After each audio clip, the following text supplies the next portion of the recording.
All right, mic check. Well, would you look at that? Hello, and welcome again. I am here again today. Hi. Welcome to the show on this wonderful, let's see, Tuesday the 14th of February. How's it going, Rocket Science? Oh, jeez. Oh, there we go. There we are. What am I thinking? So, big news.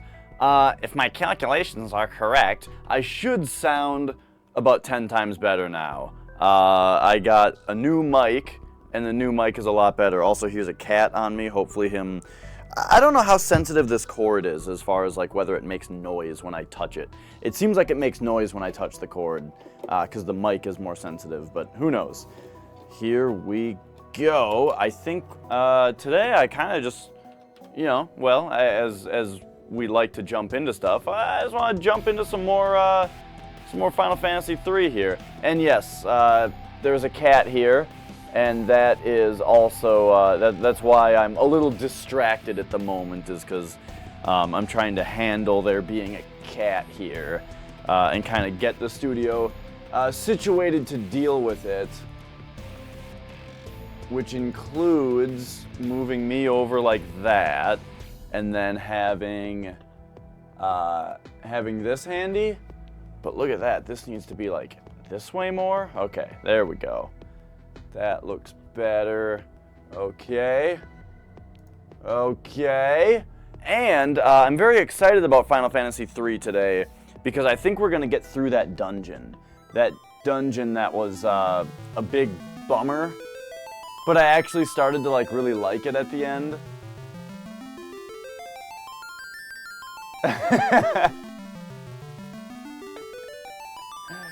Oh, Flex is just messaging me on Steam.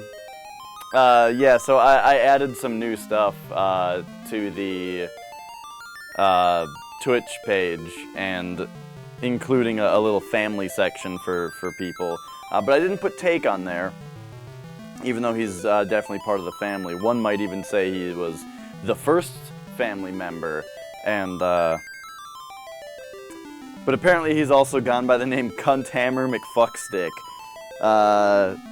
To which I can only say I love that Steam allows you to do that. Like, okay, let's take a look at some of the names that I've gone by. Am I able to? Oh man, I don't know. I've certainly gone by some stupid names as well.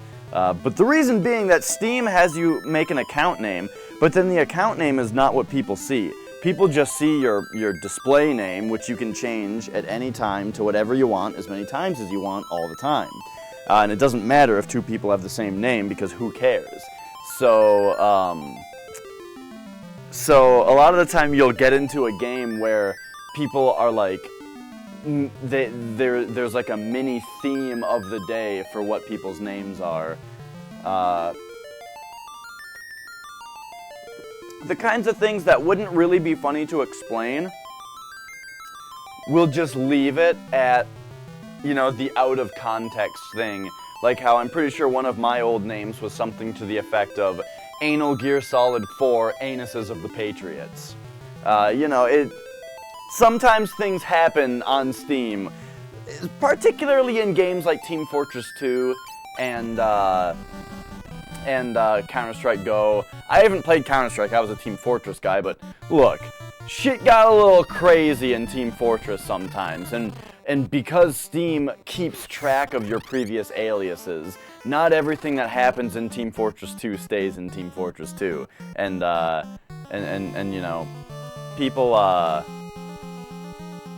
people, they find out about it. It comes back and bites you in the ass. Hey, did you go by Scrotum McDicksuck at some point? And I'd be like, oh, you found out about that, huh? Yeah. Let's not talk about it.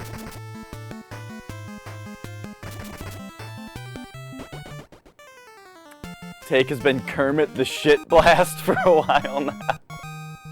Yeah. So, let me know. Does the mic sound good? Or did I seem to have screwed something up? Is there a problem with how the mic sounds right now, or do you think I set it up correctly? Because it feels good on me, and the volume bars look good. And during my testing in Audacity earlier, which by the way, Audacity, genius, $1 million name right there for an audio editing program. Yeah, editing in Audacity earlier, it sounded good. Okay, let's waste more turns with this guy. See now, Body Shot McAss Blast. Yeah, that sounds like one of mine. It's always something mix something. I don't know. The it makes it funny. It makes it a funny fake name. Okay, so here's this stupid. There we go. There was also a day once, so I've mentioned, okay, by the way, this dungeon, do you see how we are just kicking these guys' asses without even taking damage right now? I'm just wasting turns as Becky because I just don't need healing right now, because these guys are just getting their dicks kicked in by our 3 M. Night Shyamalans with katanas. It's pretty great. This is exactly what I needed to get through this dungeon. But anyway, so the whatchamacallit, hold on. Now I gotta remember how to actually get through this place. Do you go no, you don't go forward. I don't think you go forward. Oh, geez. Where did we get the katanas? One of them was given to me in this dungeon. The second one I got was off in I think it was Bahamut's secret dungeon. I had to go back to the floating continent with the new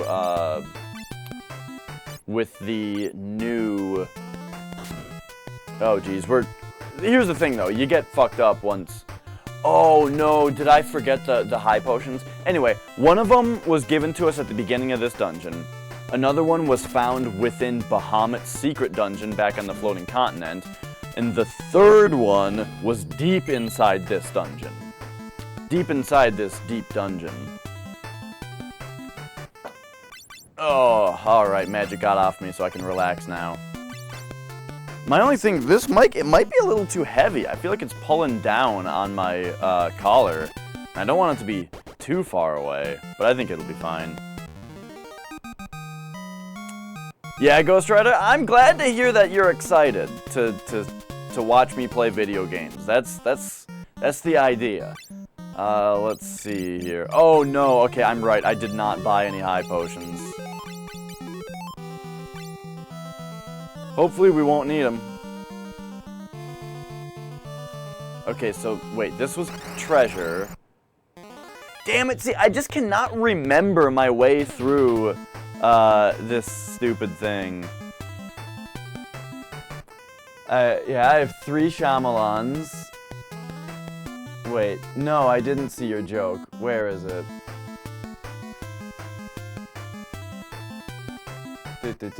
Sai has a shitload.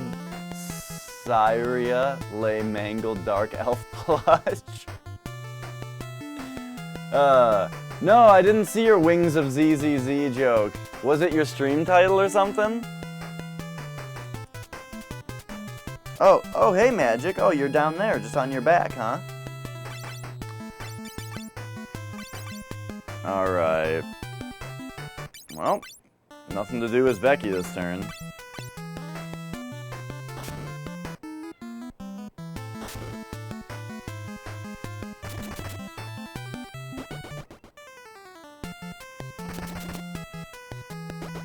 Hey, buddy. What you meowing at? Look, Magic, I'm a skinny guy.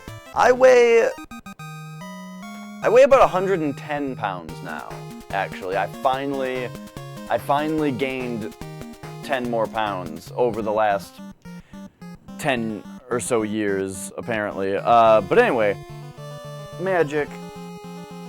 I only weigh that much, which means I have skinny legs. It's not really great for a cat to lay on. I get it. But I just don't know what we can do about it. I know you don't want to be in my lap because it's not very comfy there for a cat because it's not big enough. And I'm on a computer chair, which just it's not the right thing. But I'm not going to bend over and pet you on the ground. You gotta be in the lap. Oh my gosh, he's just, okay. If I went and grabbed the camera, it would be too sudden of a move for a cat, and so he would start paying attention to that and he would stop doing what he's doing. But I want to show you what this cat does. Because cats hug you, you know? They walk by you and they like rub on you as they walk by, and that's a cat hug. This cat, however, plants the top of his head on the ground and just somersaults so that his big dumb ass hits you. It's adorable, but or he like plants his head on your foot and then somersaults so that like his body slides down and he ends up on his back. Ghost Rider says the kitty just wants to make biscuits on me. You know, this cat actually does not make biscuits. It's kind of weird that he doesn't do it, but this cat doesn't do it. The funny thing is, this cat does not make biscuits on humans, but he will cuddle with my other cat and he'll make biscuits on her, which is kind of funny. But it's pretty cute. They just they lay down facing each other, and he just sits there and kneads her stomach, but he doesn't do it to humans.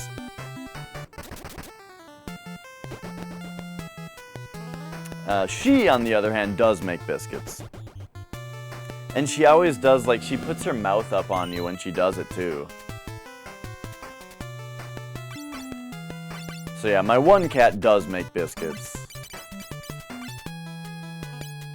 Hey again, buddy. Yeah, see, I'm sorry, my legs are just too skinny. You slip right through. Alright, yep. If you can get yourself comfy. La da da da da da da da. Oh my gosh, there's so much cat hair in here now. Alright. I don't remember, dudes.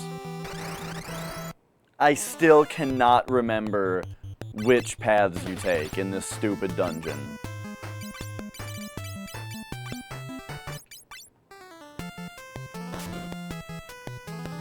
Your cat does it and he always puts his stinky hands on your face.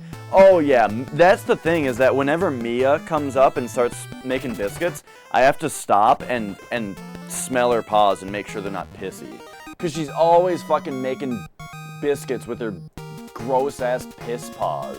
Because she's been digging in the litter box. Oh, I hate it.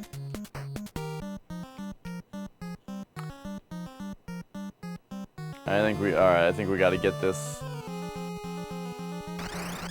I think we go this way.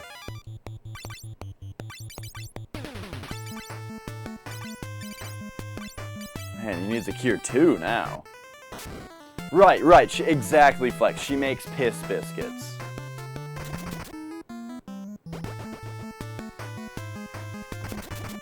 Which some people would say, Piscuits! But no, piss biscuits sounds funnier. You don't have to make a portmanteau of everything. Sometimes a phrase sounds funnier than a portmanteau. Or portmanteau. Portmanteau? I don't know how the fuck you say that word.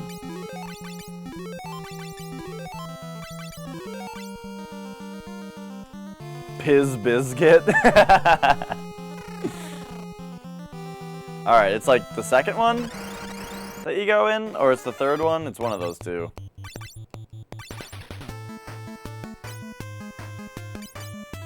And then I guess Becky can just cure one herself.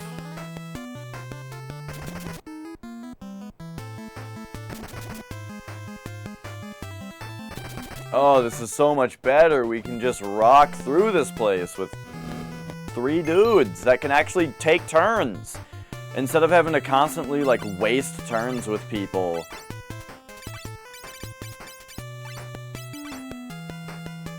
Because they can't defend because Death Claws. However, again, even more than ever, I wish I could find some armor that these guys can wear.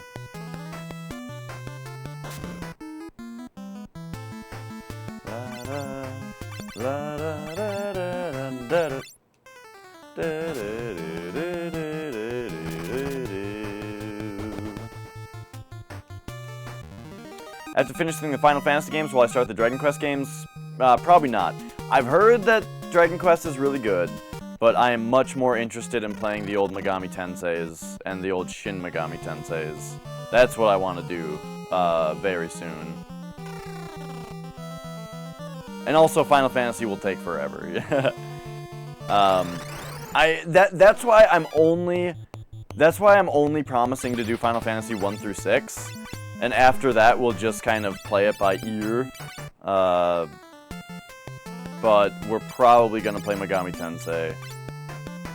Or I want to play Chrono Cross and I want to play Xenogears, so who knows, maybe we'll just do a big PS1 RPG. Like, maybe Final Fantasy game playthrough will turn into PS1 RPG playthrough, where after we do Final Fantasy 7, 8, 9, then we do Chrono Cross and Xenogears and Legend of Dragoon, because everyone fucking loves that game, and, you know, that kind of thing. The game is hard and it deserves attention. Is it hard, though? I don't know. Maybe that means I should play it, because I'm going to sit here and say that it's probably not that hard, but, you know. Who knows? Because I don't think that grindy is hard. I think grindy is shitty. Hard is like, to me, difficulty or a hard RPG. I think like Persona 3 is a really good example of an RPG that's challenging without being grindy, because you can't grind in Persona 3 because of the way that the game is structured. And so, yeah, and Persona 3, on top of that, on top of not being able to just grind, even though you without spoiling, like, you can grind at some point, okay, which one is it here again? I think it's the second one. No, it's the third one. Anyway, the point about Persona 3 is that on top of it limiting your grindiness, that game also just has enemy, like, boss patterns and stuff that are difficult to deal with, and, like, bosses that make you take a certain strategy. Like how this game right now is requiring me, like, grinding wouldn't have helped this dungeon unless we grinded a lot. But instead, we just need to change our tactics up. And to me, that's more difficult. It is assembling a party that works, not just grinding to make any configuration work.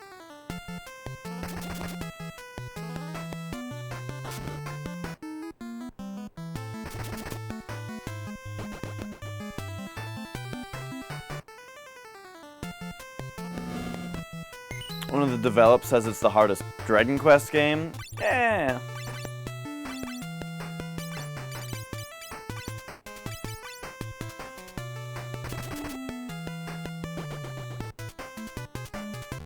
You know, difficulty is so relative that,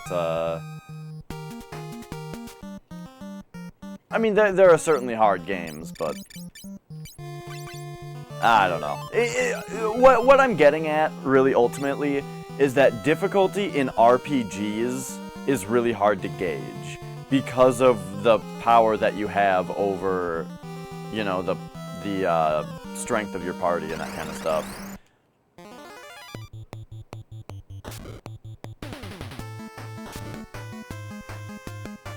It's why I should really actually play the sequel to Bravely Default, because I thought Bravely Default 1 did a really, really good job of, like, making a system that was fun to assemble a party that was tactically efficient.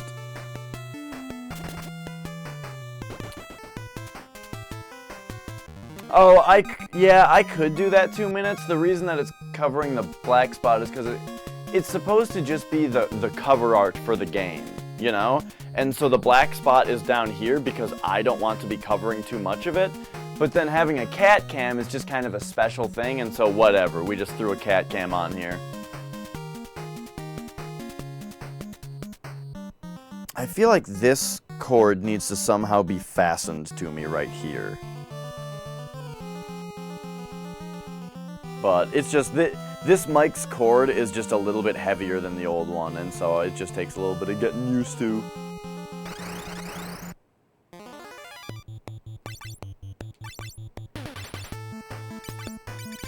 A call now.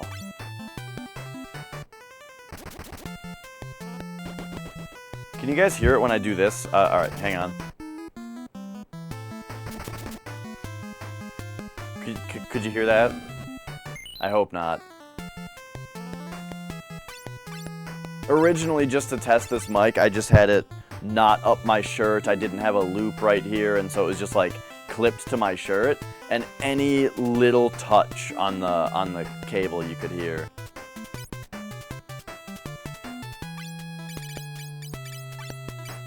Alright, good. I was fucking with the cord down here. And yeah, but before, you could, like, hear scraping sounds if you just touch the cable, but I guess this little loop right here does a lot.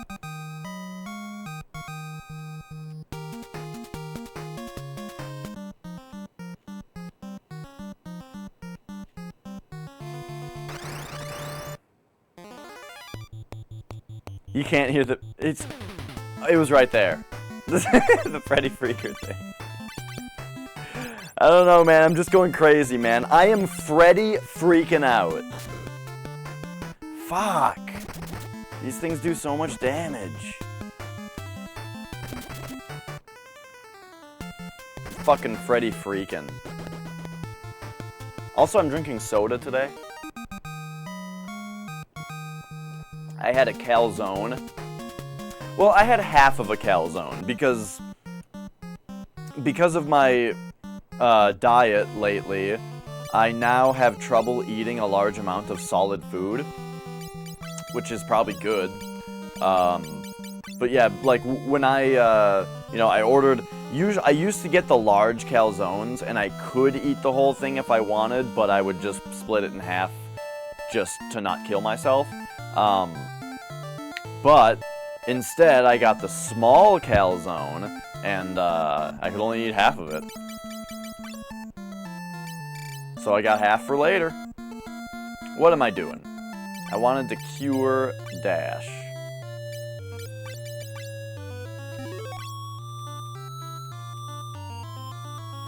What's happening? What's jamming? Party till you drop.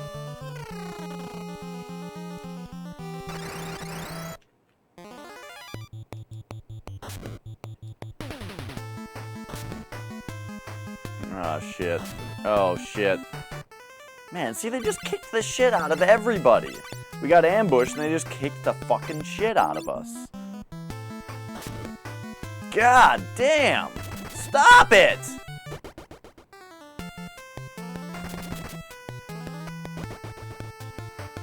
A funny Juno video? I'm playing a video game right now. I know I ruined it. It's because I thought it was what's happening, what's jamming.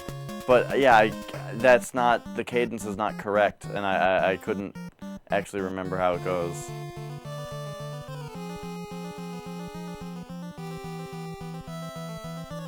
Alright. So there's more treasure down here. Oh god, back attack.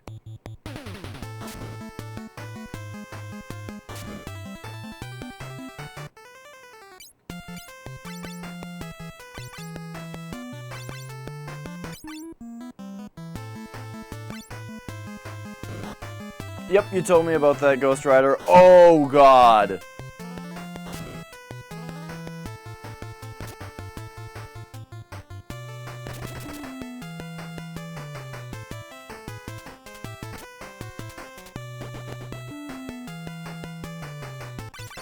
Okay. Attack, attack, attack. You cure 3 Dio.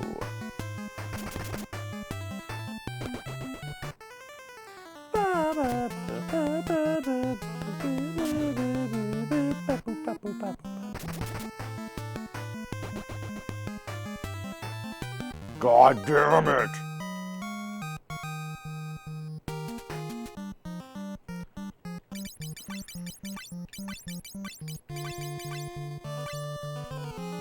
Alright. Magic, Bakri, cure 3 Dio.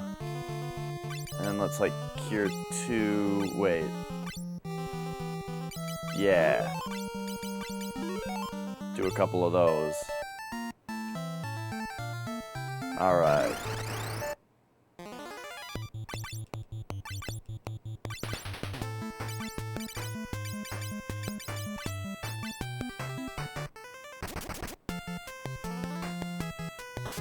Feels amazing. How frog does it feel?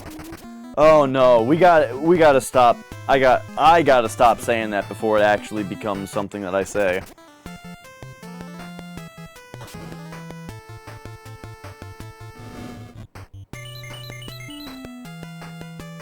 Do do do do do do do do.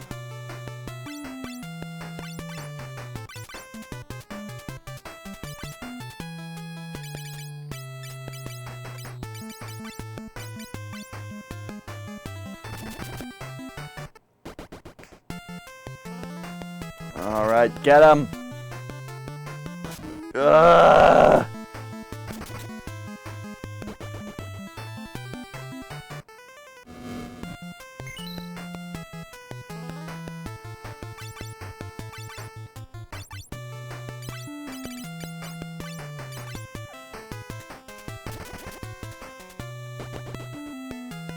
Lost Age, what's that, Golden Sun? Yeah, I was just thinking about Golden Sun again. I feel like, when we were playing it on stream, I felt like it wasn't a very good stream game. Ooh, Genji Shield. Okay, so here's what we'll do. Let's take the Genji arms off of him, but give him the shield.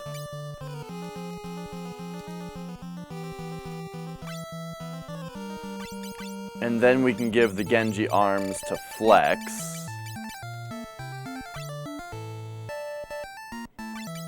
And then Dio still can't equip any armor, because we just don't have any.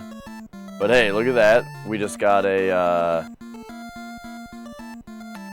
G-Von Wizard.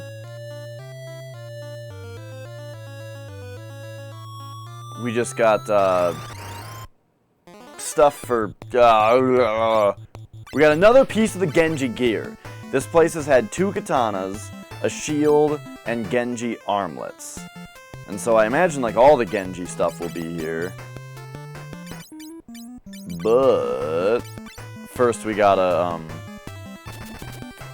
it's probably only gonna be enough for one guy. I guess that's why we can't buy their armor anywhere, because it's, like, super special stuff. But, man, it's a weird class, the M Knight.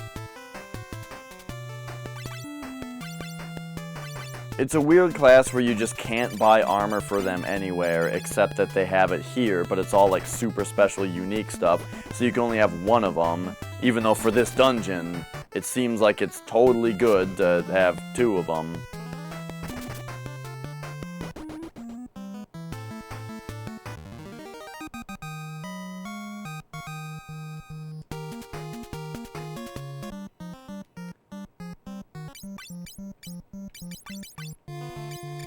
I should have just gone back and bought more high potions, really.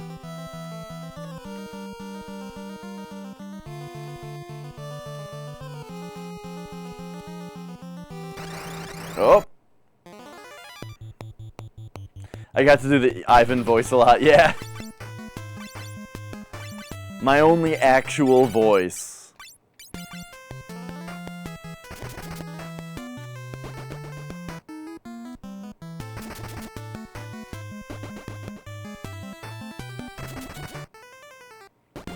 Except the giant burly man voice, which I can't really do anymore. Because I just, like, don't ever do that voice. And so I feel like I've lost the ability to actually do it. And I can't even try, because I have to do it really loud. The only way to do it is to really let it rip. Unless you've been doing it all day. And also, it would freak my cat out. And he'd be out of here.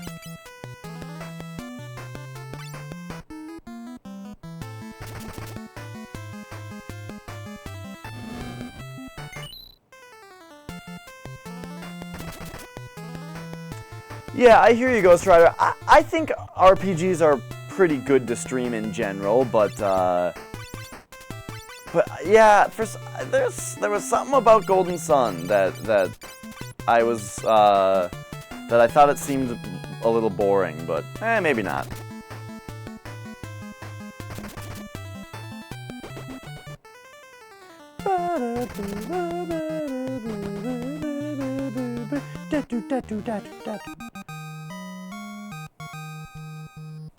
All right. The Gafgarian voice. Hey there, Chaos Factor.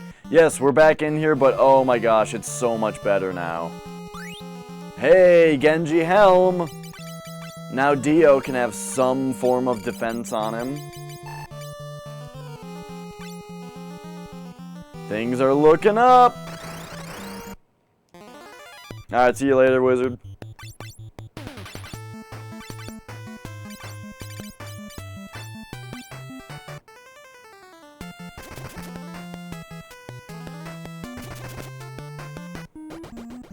Do I have weapons for all these dudes? Yes. So each of them has a katana, and then each of them has one piece of Genji gear now. Dash has the shield, Flex has the gauntlets, and Dio has the helmet now.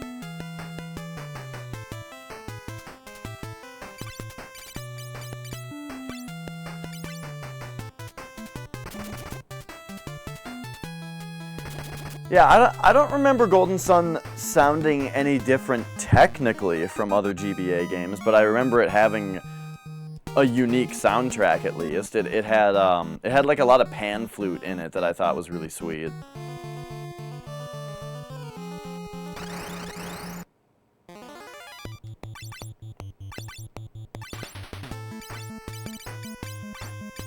Strike first.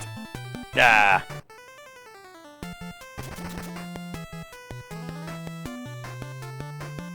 Right, yeah. So the splitting was over a long time ago because I figured out, through a bunch of trial and error, I figured out what I was allowed to do, which is basically nothing. And then, but then the counterattack was annoying too, because it was like, I couldn't, for my people who couldn't attack, I couldn't just have them defend, because then they would get countered by the death claws. So yeah, it's this place, oh my gosh.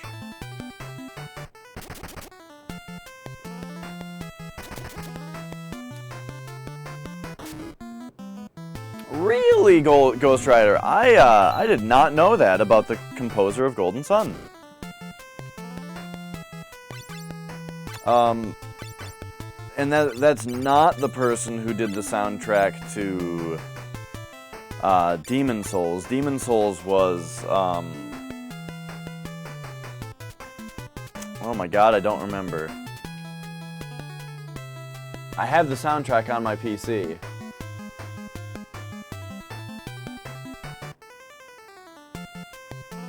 Oh yeah, Shunsuke Kida did Demon Souls. Shunsuke Kida! Did I find a store for the weapons? No. One of them was at the beginning of this dungeon, one of them was within Bahamut's dungeon, and one of them was deeper in this dungeon. So one at a time I got 3 M Knights. Yeah, I didn't like Dark Dawn either, generally. I felt like, we've kind of talked about this on stream before, I felt like you were a bunch of little kids that were inconsequential to the story that was happening around you. But, I mean, eventually they probably had something to do with the story. Yeah, Shinsuke is a sweet name. Hey there, Darkslayer. I don't know, Ghost Rider. I feel like Uematsu and Mitsuda all have... I feel like they're all good enough composers. If they all collaborated, it might just be a clusterfuck, you know? They're all so good on their own. I don't feel like if you put two great composers together that they would come up with something better than either of them could do individually. Instead, they could just both create two different albums at the same time, and then you'd have two albums that were both just as good, probably.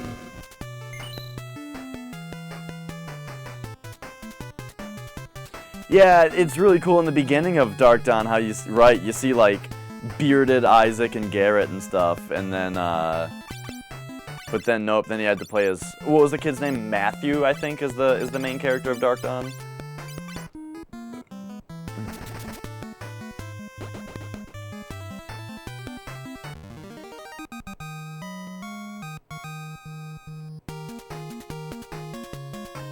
Whoa, these horse things give more experience.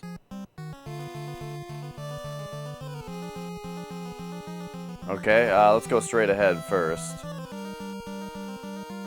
That leads to another spot.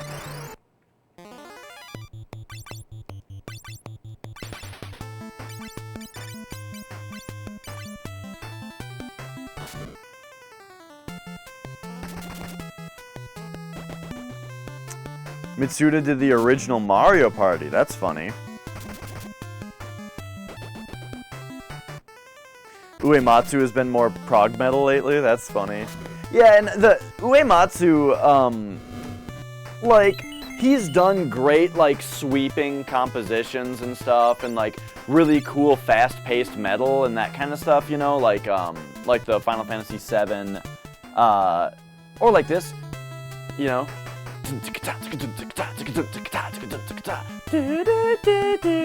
You know, like, this is great. But when I really think of what Uematsu sounds like, oh, don't tell me I don't have it on here. What happened to it? Alright. When I think of what Uematsu compositions generally sound like, I think of something that that sounds like this. After the 5-second ad, I should just pay for YouTube at this point, but I don't wanna.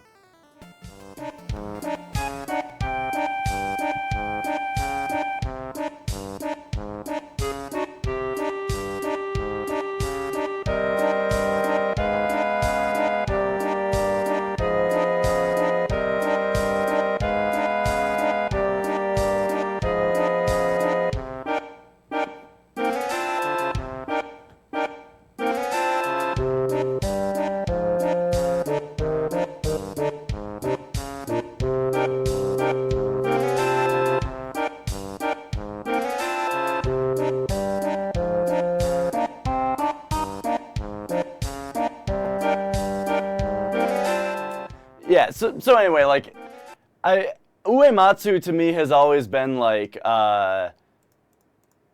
more silly sounding, you know. That was the track "It's Difficult to Stand on Both Feet" from Final Fantasy VII, and that's my favorite song on the Final Fantasy VII soundtrack. But oh my gosh, that track is so great. But yeah, to me, like, what sets Uematsu apart to me from other RPG composers is that kind of like more silly stuff that I think is just super catchy, super great.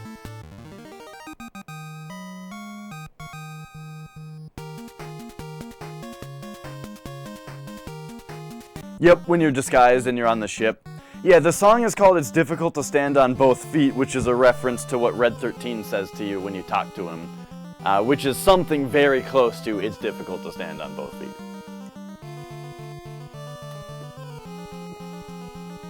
Alright. So, what are we looking at here? I think we should do a Cure 2 on this guy. And move on. I wanted to go down here. Okay, yep, that one's just nothing.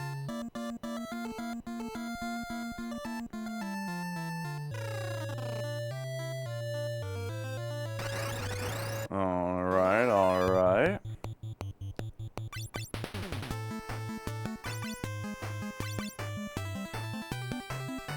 Yeah, I'm not sure if N64 specifically used MIDI stuff. It probably did. And PS1 could use MIDI stuff. It could also do other stuff. MIDI was just like... MIDI is a really, really, like, size-efficient thing. When you have a soundtrack as huge as Final Fantasy VII's, it makes sense to have it in MIDI. I was just reading about the different releases of Resident Evil on the PS1, because there was Resident Evil that came out, right? In like 96 or something. And then there was Resident Evil Director's Cut, where they added the Arrange mode. And then there was Resident Evil DualShock version, which was Director's Cut plus like vibration.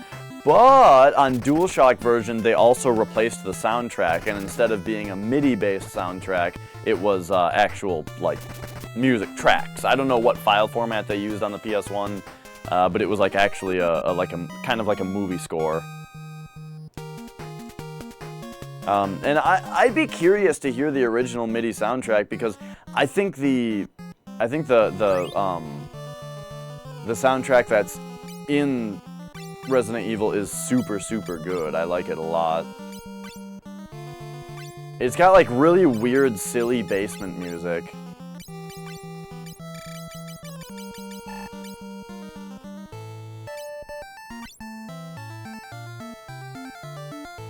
Maybe I should give the armor to Dio, because it seems like he's getting fucked up the most. I feel like he's the one that keeps getting hit by stuff. So you know what? There you go, buddy.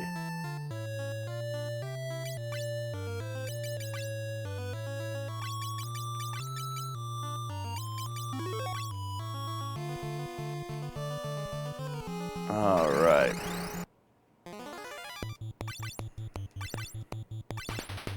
You have all the MIDIs on your hard drive from Ocarina of Time? Well then, wait.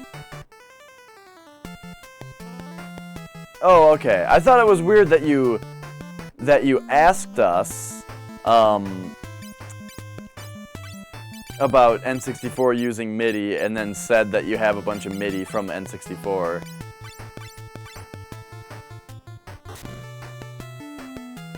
They announced DLC for Breath of the Wild? That doesn't sound right. But who knows, maybe. Oh, you were testing us, got it. Ronnie James don't need no armor, he rides tigers and shit. That's right, you can see those stripes and you know he's clean. Do you see what I mean, Chaos Factor? Life's like a never-ending wheel.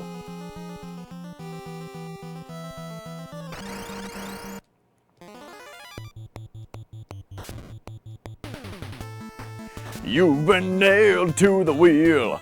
You gotta be somewhere sometime, so open up your eyes. Oh, Dio.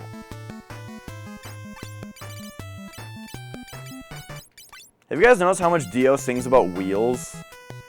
Wheels turning.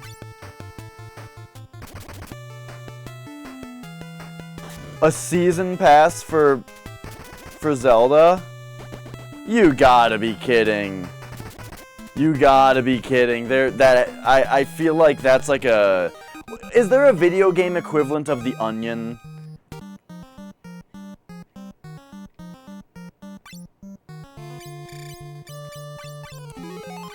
Like, if I ran a video game equivalent of The Onion, I would write an article about a season pass for Breath of the Wild.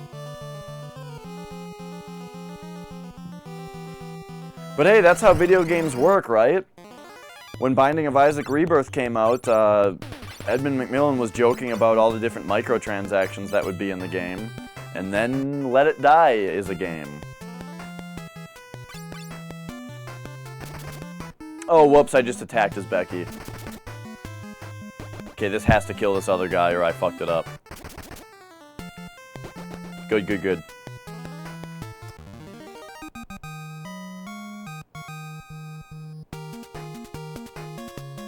The things they announced were a hard mode, extra dungeons, extra stuff. Fuck that. Put hard mode in the game. The game should have hard mode. The game should have extra dungeons. That tells me that the game itself will have no dungeons. Even if that's not true, well, that's the message you sent by making a fucking season pass and telling us that it'll have extra dungeons in it. You send the message that the game you're making will not have extra stuff in it.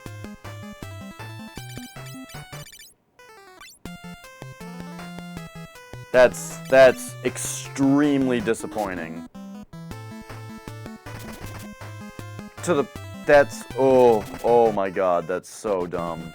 I can't even really believe it though, because their system has 32 gigs on it, so it doesn't seem like that kind of thing would even be possible.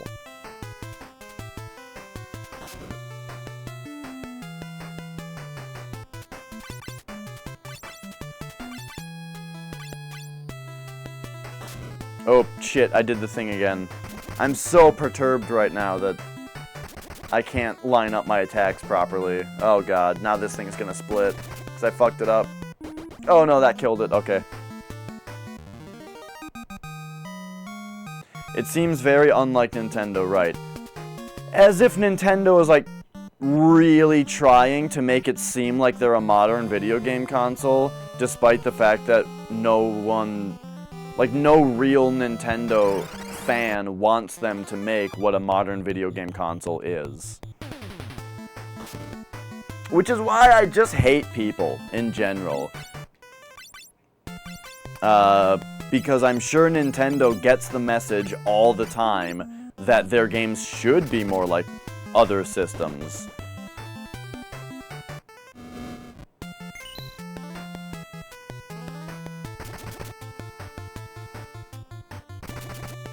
They are efficient. Look, I'm willing to give Nintendo almost every benefit of the doubt there is, but I think it's extremely unlike Nintendo.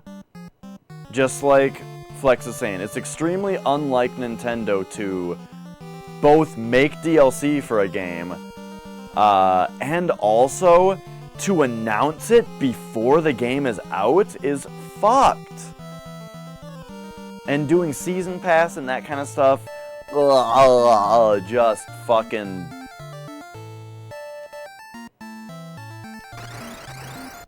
just kill me. Hecaton! Let's kick this guy's ass.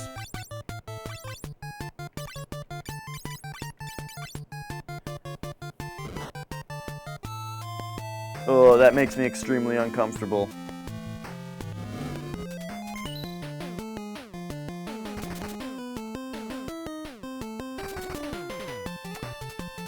Chaos Factory, you say that Nintendo is the exception to the rule because they don't do stuff like that, but I agree with Darkslayer that that's what they're doing this time. They're doing the thing that they usually don't do, which is to make DLC before they're done making the game. Which that's the thing that's fucked. I guess the reason, to give them the benefit of the doubt, I guess the reason is that Breath of the Wild is probably done, and probably has been done for a long time.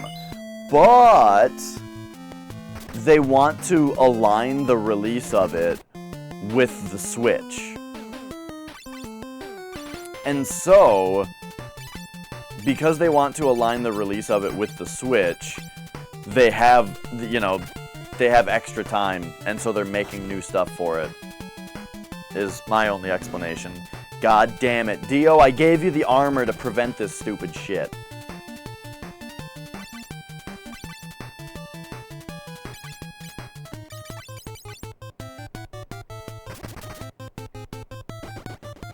No, Dark Souls does not... I do not get stoked about Dark Souls DLC. Let me tell you, Dark Souls is one of my favorite games of all time, and I think that Dark Souls is tied for the best game ever made. And guess what? I hate that it has DLC. Fuck that shit.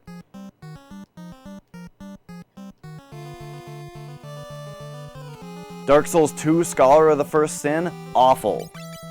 Dark Souls 3 DLC, don't care. Bloodborne DLC, haven't played it. Don't care. I don't want DLC. And if it's announced before the game is out, then they can shove it up their ass.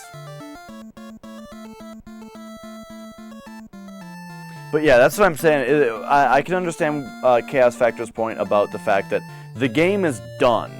And so while we wait for them to make the Switch version, as well as making the Switch, they're making more Zelda content.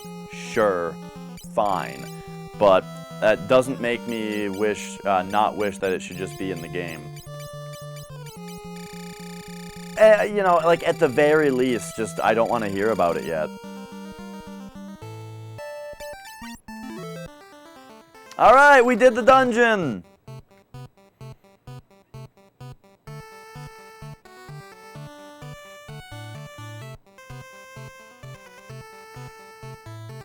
Okay, I hear you, Chaos Factor. You're willing to give Zelda every benefit of the doubt, and I can totally respect that. That's fine. In my mind, it honestly makes me question whether I want to buy a Switch right away, because I'm that opposed to buying a game that I know is going to have DLC. You know? If I know a game is going to have DLC, I am so much... I'm like... any other company... Let me put it this way. Alright? You're saying that because it's Zelda, you're fine with it because you're a huge, huge Zelda fan and you're sure it'll be great. And if it were any other company, you would feel a little differently. For me, it's the same way. If it were any other company, my interest in a game that has DLC announced before it comes out is 0%. I am 0% interested in any game that has DLC for it announced before it comes out. But, just like your situation, this is Nintendo. This is Zelda. So instead my reaction is, ooh, maybe I'm 0% interested. Maybe now I'm 50% interested because it's Nintendo and Zelda. But still, it's a huge kick in the balls. Does that make sense? Does that make enough sense? Is that fair?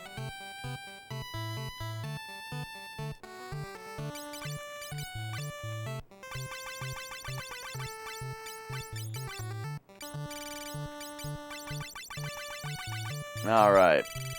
As Flex pointed out, we do have a lot of Skrilla, so... There's all the, there's all that. All those high potions that I want.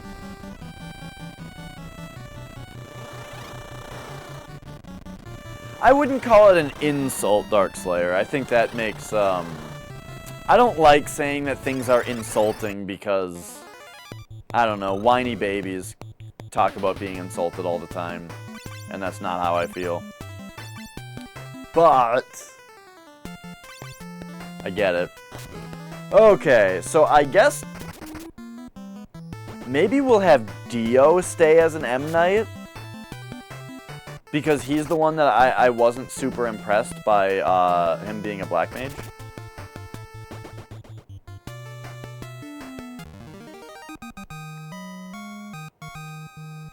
And Darkslayer, if you're talking about Skyward Sword, I guess I can't really comment on that because I didn't actually play Skyward Sword.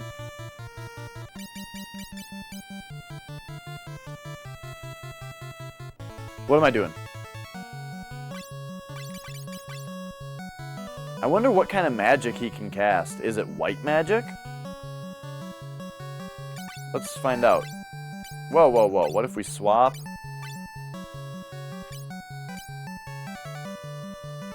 Oh yeah! Certain white magic they can cast. Interesting. Okay, so here's what we'll do. We'll go dash, remove. Flex, remove. Dio, we will give the Kiku and a Kotetsu,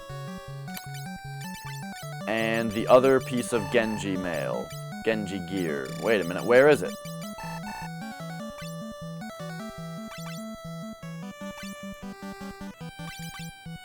Ah, there it is. I didn't have enough room to unequip everything, I guess.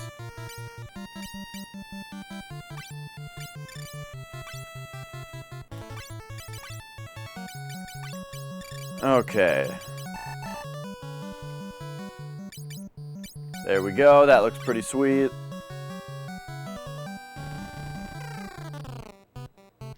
Yeah, 252, no shit, that's some high-ass attack. Okay, so now let's go job, switch dash back to a regular knight, and flex back to a karateka.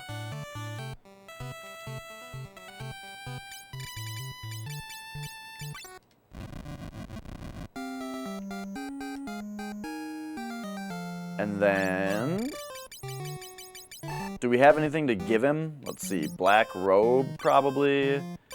Feather cap. Wait, what? There's no way that Flex can't equip this thing. Okay, yeah, they're just not doing the thing of who can equip what. So let's just give him everything. And then let's take out what is good for everybody. So, Defender. We want those. We want...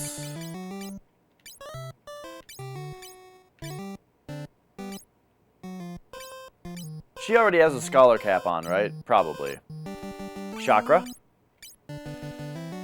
Diamond gear? Is that what Dash had before? Black belt. Reflect armor. Power. They can't equip diamond? What? But he can have that. Okay, I feel like something's missing here. So you get the chakra. Strength and vitality up by 5. Sweet. Get the black belt, agility up by 5. And you get the power.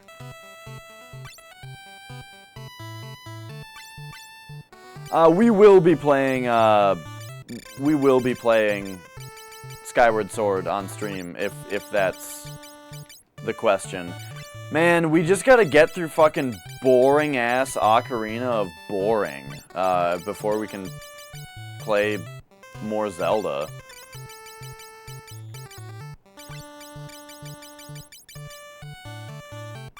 I'm sorry, Ocarina of Time is just... Oh, after playing Zelda 1, 2, and Link to the Past, it's just so boring.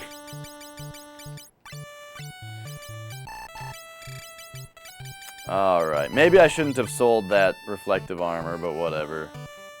There we go, I think everybody's all set up now.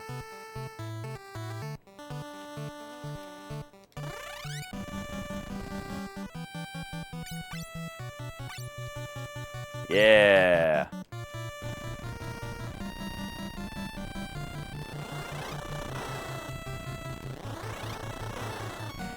Yeah, when I was younger, the Zelda game I played a lot was Link's Awakening. I didn't really play Ocarina of Time until later. I can definitely understand why it was really good when it came out. Absolutely. Even though when it came out it was the worst Zelda game, but I get that it was big because it was so new. New and shiny and different and blurry because it was on the N64.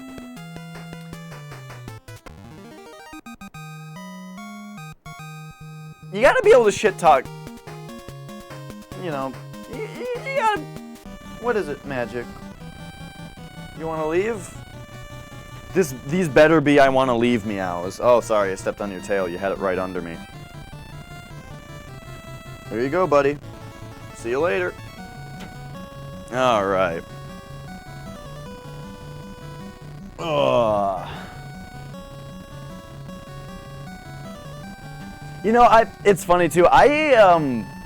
Link to the Past it's really good. It's very good. It's not my favorite though. I think Zelda 1 is better. I think Zelda 1 and 2 are better than Link to the Past. But I mean, Link to the Past is really good though.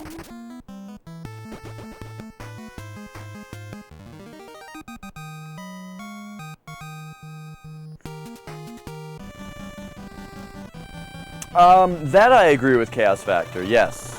Link, like, yeah, Ocarina of Time is, by all means, an important game.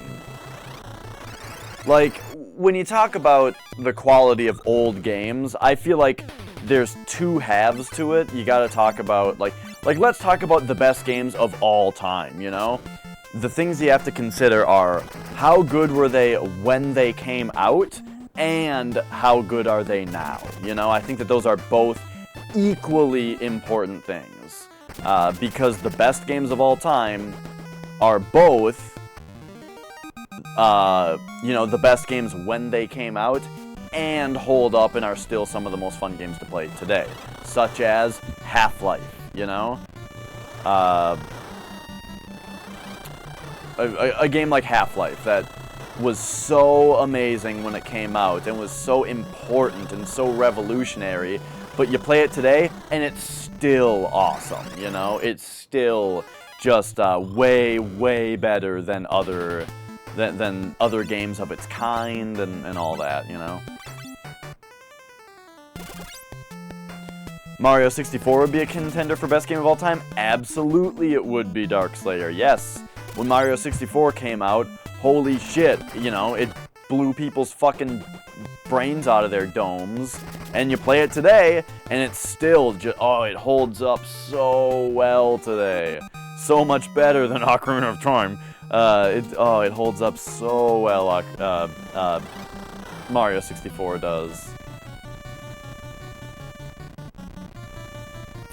Alright, so what's the deal now? We have 3 of the fangs, and I need to go talk to somebody. Oh no, we have all 4 fangs.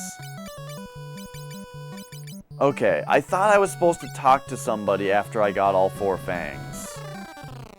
It was like the old lady, Un, or whatever her name is. I was supposed to go talk to her. She's probably not back in her cave, though. She's probably... Didn't we, like, take her to a town? I don't exactly remember. But I think I should at least find... I should find where I think she's at. So that would be Becky Magic. Site. Yes, just to the left.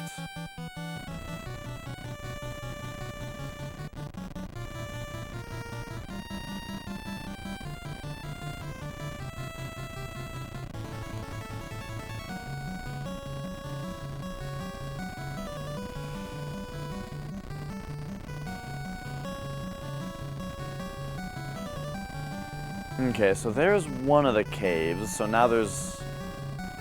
It's like another cave up here, I think?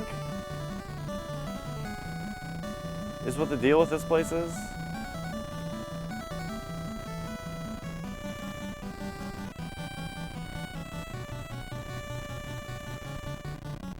There we are.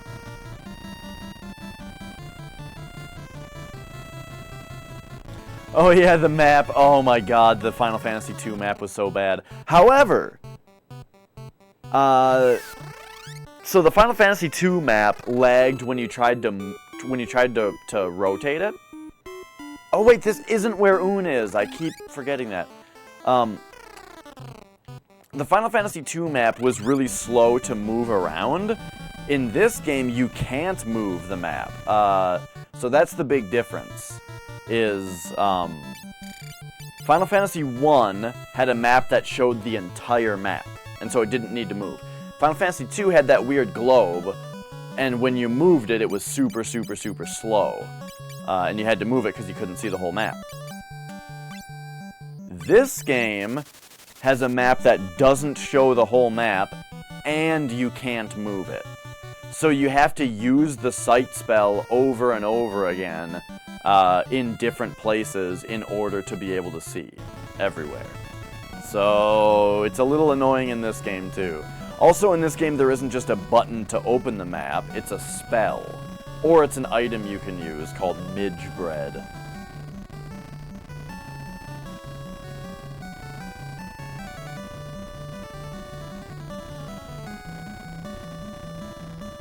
Yeah, it's a little inconvenient in this one as well, so it might not lag the game, but it's also a little annoying. It makes flavorful sense, though.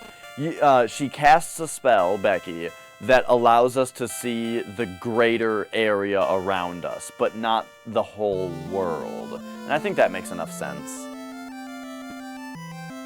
Okay, I don't remember where we took Un. I swear she told us to talk to somebody after we got the fourth fang. But whatever, let's just go.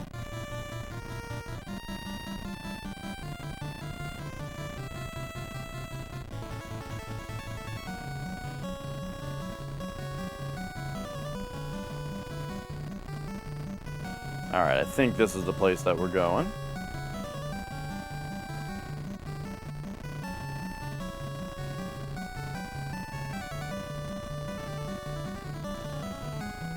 Okay.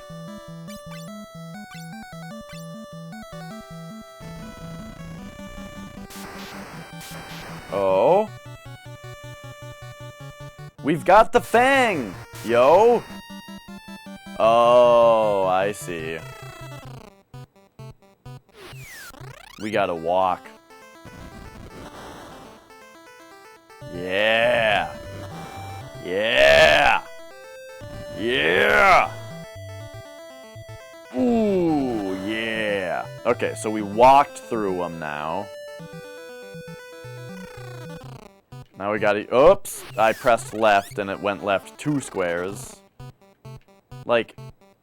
Oh my gosh, okay, I never noticed this until now. If you walk into the square next to you, it walks the entire way and automatically does the rest. I thought you had to actually touch the ladder, but that's because why would you stop holding left if you didn't know? It's like in Brave Fencer Musashi, when you get to like 10 feet away from the edge, he automatically runs the rest of the way. Why would you even know that if you, normally, you know? Why would you expect it to take over for you? So instead you would just hold the direction, and also why would you stop moving?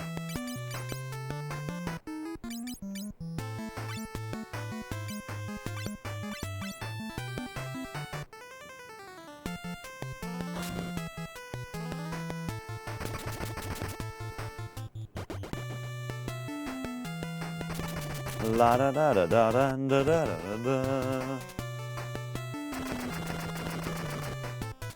Boop ba ba ba ba boopy ba poopy but.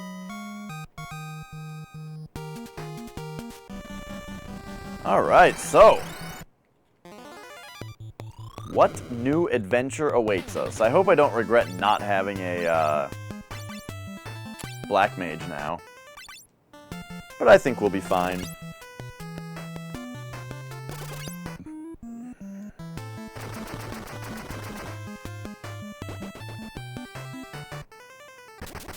I've heard that a lot, Chaos Factor, that I should play the Dragon Quest games. In fact, Ghost Rider was in here earlier just asking me if I was going to play them. But I want to play the Shin Megami Tenseis first. Oh yeah, there he is. Ghost Rider's still here. Yeah, he was just telling me to play Ghost Rider, or to play Dragon Warrior earlier.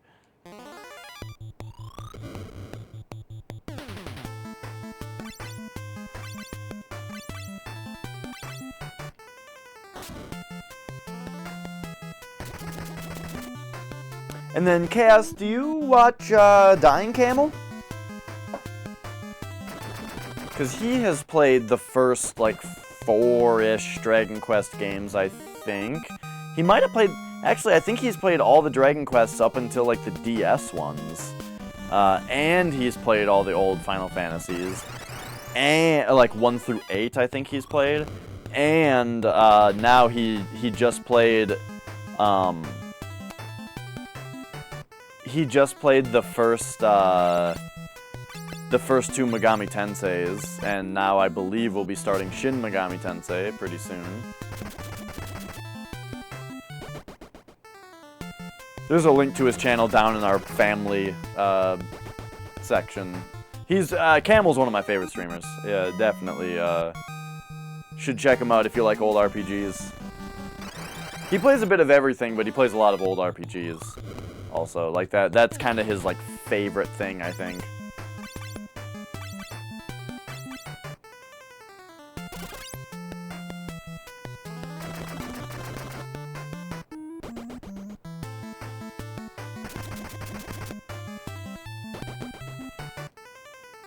Grandpa Camel, yeah.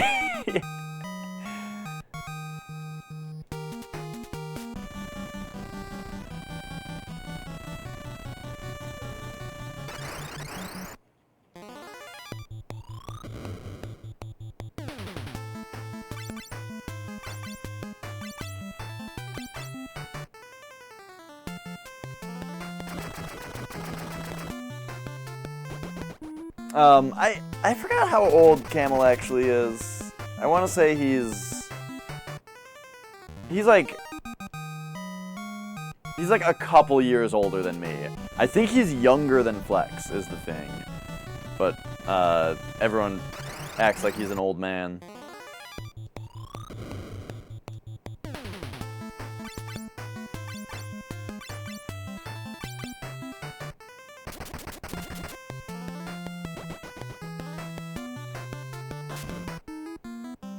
Oh man. Well, Dio just doesn't take damage now in all this Genji gear.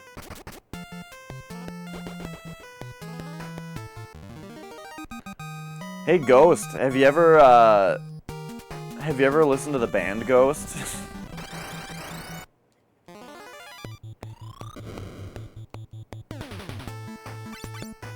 They sing that one song that we keep singing. Are you on the square? Are you on the level? Are you ready to swear right here, right now, before the devil? They're pretty awesome. You know, they've got a band called The Band. No, the band called Ghost. A band called The Band. I have heard of a band called The Band, I think. Oh, you thought I said, have you heard of the band Ghost? No, I'm asking, have you heard of the band Ghost? They're pretty sweet. They've got that thing, though, like, when Flex is describing the band Halloween, and how they're just, like, they're pretty sweet because they're a lot like Iron Maiden, but they really just make you want to listen to Iron Maiden. Ghost is kind of like that with Merciful Fate. At least their first album is super... Ghost's first album is super like, okay, I just want to listen to Merciful Fate. But their second and third albums are a bit different.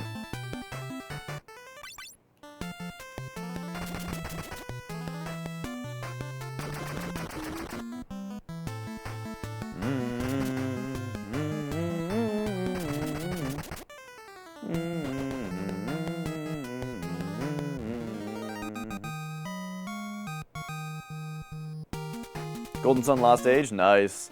I did play through that when I was younger. I really don't remember too much about it.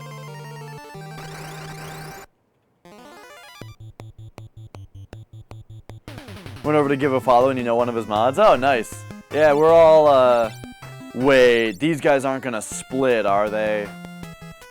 Oh, I hope not. I'm gonna shit a dick if they do.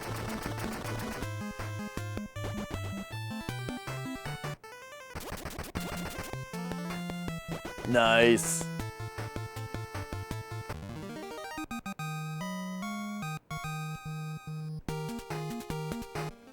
Which of his mods do you know? I'm curious.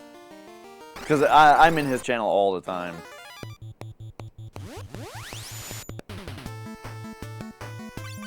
What the fuck did he just summon? Some bent over weirdo? With a butt? Oh, Ing? Okay, yep.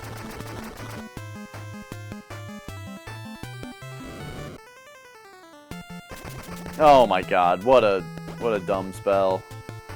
Just puts him at 5 health. What's that, Unclone? Weird.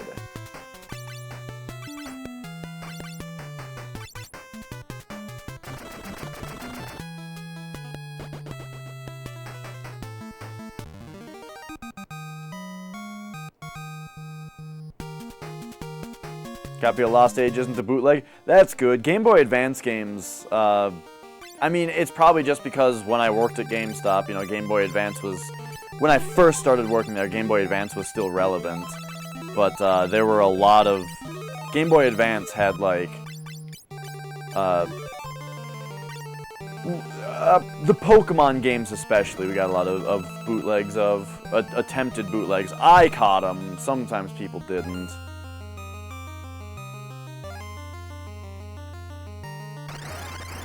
And that's a good idea, Ghost Rider, yeah. Anybody who, people should definitely provide photos and all that. Yep, DS games, yeah, when DS games came in. I've talked about this, I think. Game Boy Advance, all the Pokemons got bootlegged a lot, and then on DS, it was the Pokemons and Mario Kart we got a lot of bootlegs of. DS games were so easy to spot bootlegs of, though, jeez. Because on the back of a DS game, you can clearly see a little bit of the PCB, and they can never get it right. And also, this is a weird thing, but I think DS games, the cartridges are so small that it seems like the bootleggers couldn't quite get their parts small enough to fit, because the games always had this really subtle little bulge in them, you know? Ghost Rider, you know what is the easiest way to prevent getting a bootlegged copy of a DS game, though, is get one that has a case, you know? But, I mean, I suppose the case could be bootlegged also, but I think there's a way lower chance. And eBay, they're not allowed to sell bootlegs on eBay. So if you get a bootleg, you return it, you know? And eBay will, like, have to step in.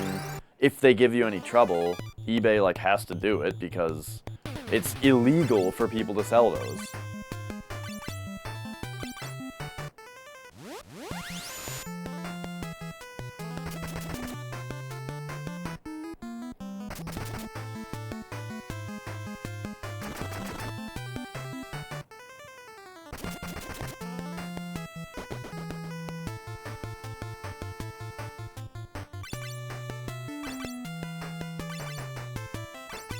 As Mike.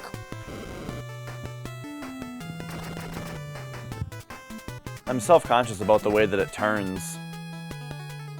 Hey, Crow!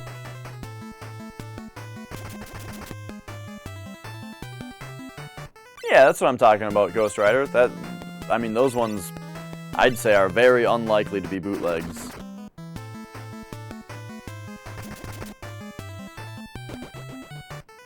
But yeah, oh, what I was saying is that DS games were so easy to spot because it seemed like the bootleggers couldn't get the parts small enough. And so they always had this really subtle but noticeable, just tiny little bulge to them, you know? To where a regular DS game, the label part was in a little bit, and you could even pinch it a little bit. But a bootlegged game, when you put it into a DS, it would kind of scrape along the edges, and you couldn't squeeze them. So that was always the first sign. But then, when that happened, you could then very obviously look for the other signs, like, you know, the PCB not having the right kind of lettering on it. You don't even have to open up DS games is the thing, because you can see the PCB. You can open them up, though. But I never had to.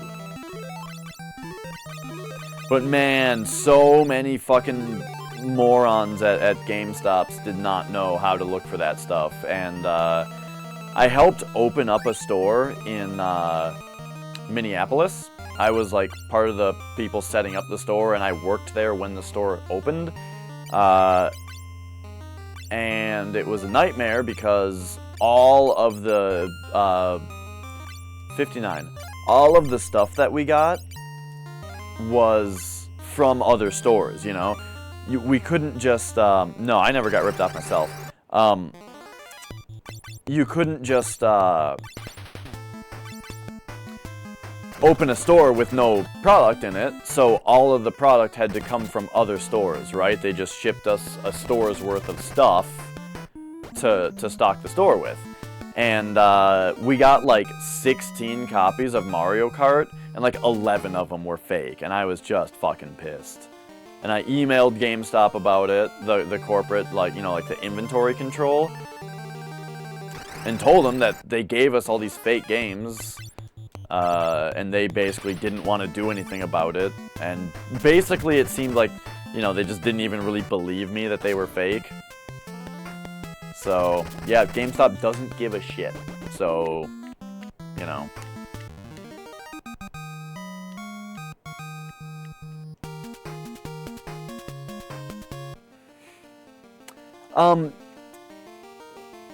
Speaking of fake NES games, did you guys hear about? There was recently at a secondhand Charles, I think was the name of the store. They sold somebody a bootleg game. They sold somebody a game that was labeled that it was a bootleg. Like, it was labeled, this game is this super rare game bootleg. And it's like, first of all, you can't sell a bootleg if you know it's a bootleg. You can't do that. It's illegal to sell bootlegs. So first of all, that's fucked.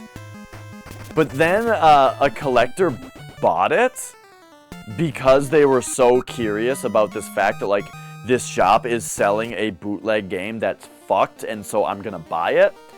And they bought it, and it turned out to be real. It turned out to be a real game that this shop had sold them thinking was a bootleg. So, yeah, it was just a super funny thing. I listened to Pat the NES Punk's completely unnecessary podcast, and they talked about it on there. So that's all I know about it, but it's just a super funny thing to hear about.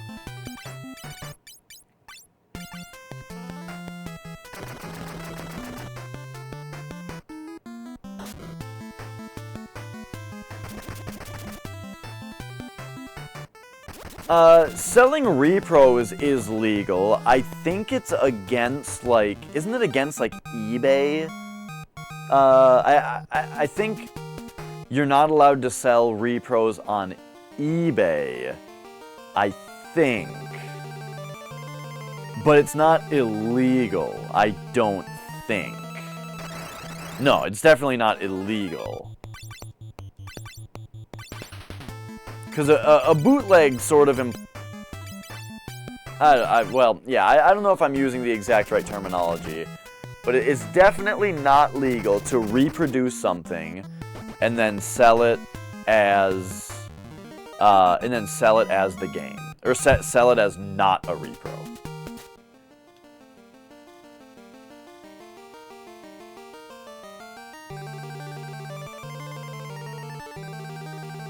Thinking of getting a little Samson? Yeah, I have no idea what that game is. But I've heard that it's like the NES game. Besides that one NES game. You know, like the most valuable games are what? You know, Nintendo World Championship or whatever. Like, of course, that is the most valuable game. But then there's like Cheetah Men 2.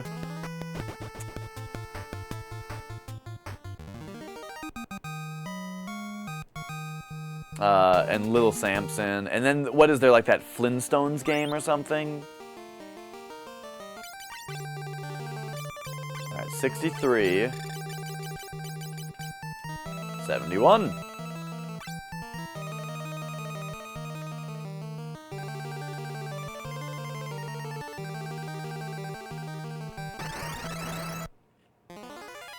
And a lot of treasure around here.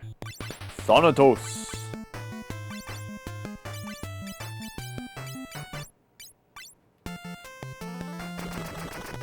You have DuckTales too?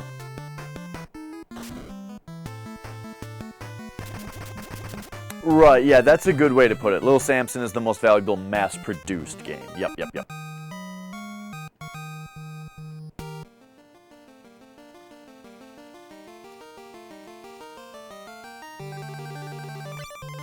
I didn't realize DuckTales 2 was even a big thing. I didn't even know there was a DuckTales 2. My most valuable game for NES is, let's take a look here.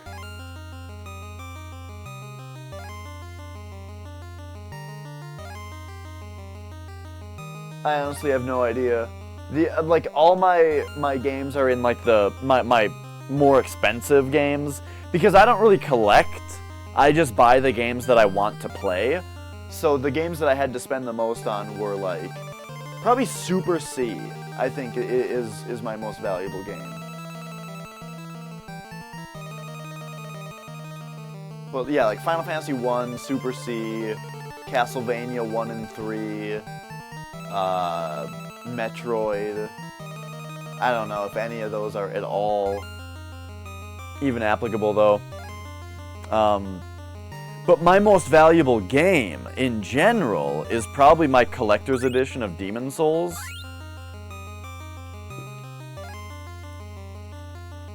Because the collector's edition was just like it was like the pre-order only first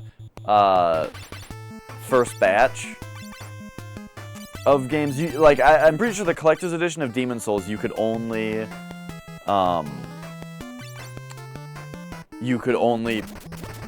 the collectors of Demon's Souls you could only get by pre-order, and nobody knew what Demon's Souls was before it came out, so like nobody pre-ordered it. The only people who pre-ordered it were like Atlas faithfuls, you know?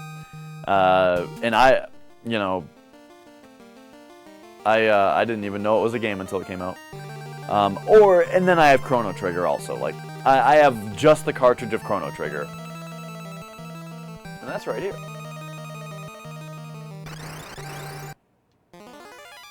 But yeah, I'm super proud of my Demon's Souls. The thing is, okay, so the funny thing about Demon's Souls collectors is that I bought the game because I worked at GameStop. I didn't know what the game was until it came out, and then somebody who got the collector's edition traded it in like the next day because they just didn't like the game. They said it was too hard, and so they were just like not ready to play that game, and so they traded it in, and so I bought it, and then I gave that copy away as a gift, and then much later realized that I really would like to own it, and so I just went on eBay and bought another one.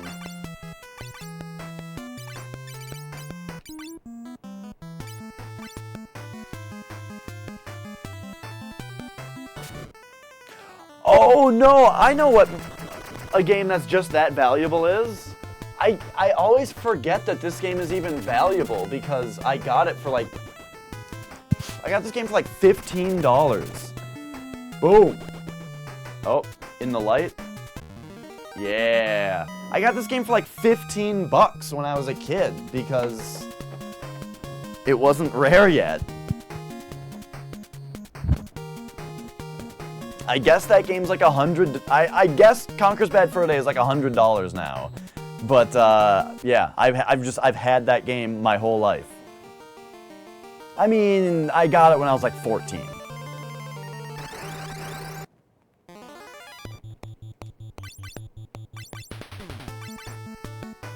But yeah, it's funny. I like don't even remember that it's valuable because of that.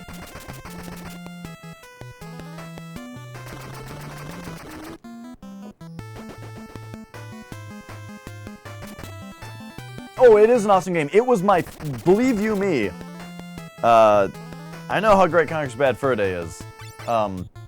It was my favorite game of all time back then. I loved that game, played through it many times. I think I want to play through it again really soon because it's been a long time. Such a great game.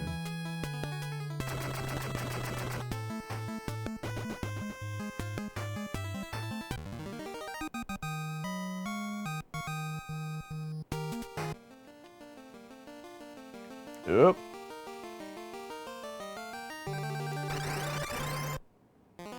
We gotta find all these treasure chests. Find these treasure chests. Yeah, I don't know what the schedule is for the CU podcast, but every once in a while I just go back and check the website and listen to whichever is the latest one.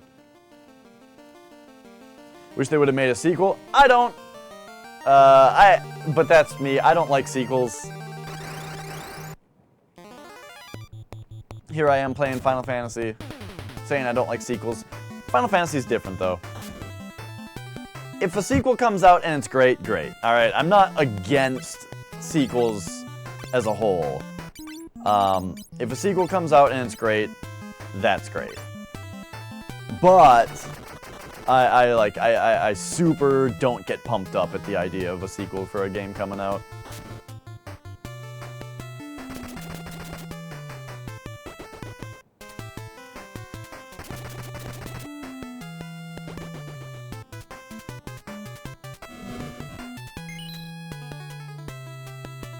But yeah, I super loved Conker's Bad Fur Day.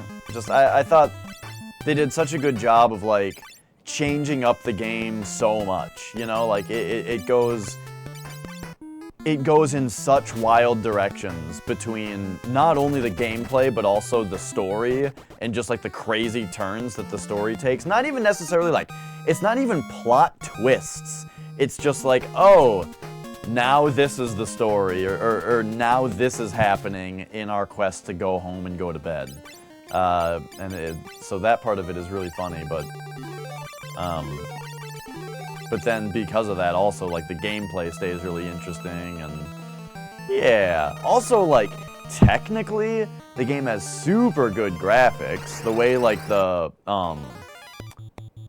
the blood is done, and, like, characters can become, like, dismembered in different ways, where, like, if you blow a chunk of a guy's head off and you can see, they like, made a texture for the inside of their head and stuff, like, visually, it looks really, really good. It's also, like, really colorful.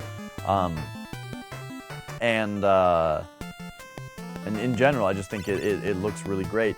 But then on top of that, the soundtrack is really good. It has that nice motif of the wah wah wah wah wah wah wah. They, like, use that song a few times in different styles. There's things like when you go up to the beehive and the bees are buzzing the song and stuff, like, the sound is so great. On top of that, fully voice acted. 100% voice acted game on an N64, and the voice acting is good, you know, if you care about that. It's really great that it's, like, great voice acting. And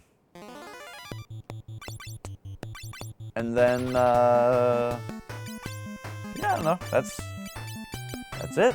Controls are really good. I remember the controls being really good. That's what I'll need to go back and play it again to find out. And just the fact that it changes up, like, the style of game that it is so much, but I feel like it does them all well. It's just, all in all, Conker's Bad Fur Day, hell of a game. Hell of a game. Flex doesn't like it.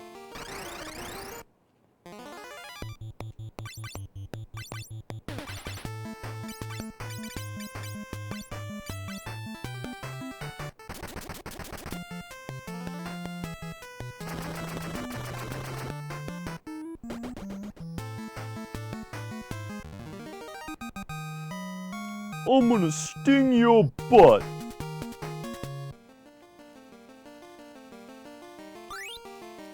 Crystal Helm.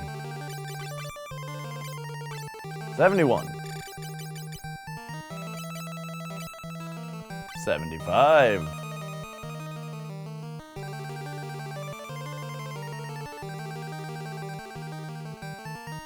Yeah! Great axe!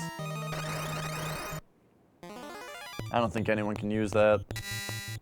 Oh no!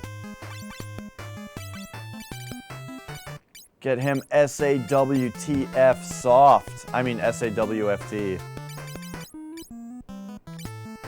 There we go. Oh yeah, the Great Mighty Pooh. It's...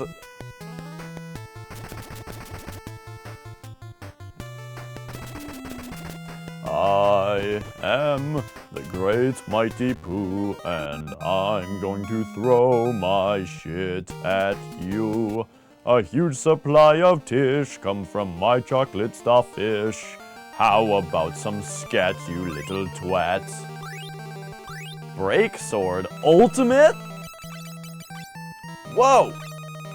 Let's see what Ultimate is all about. Oh, she can't use it. I was confused.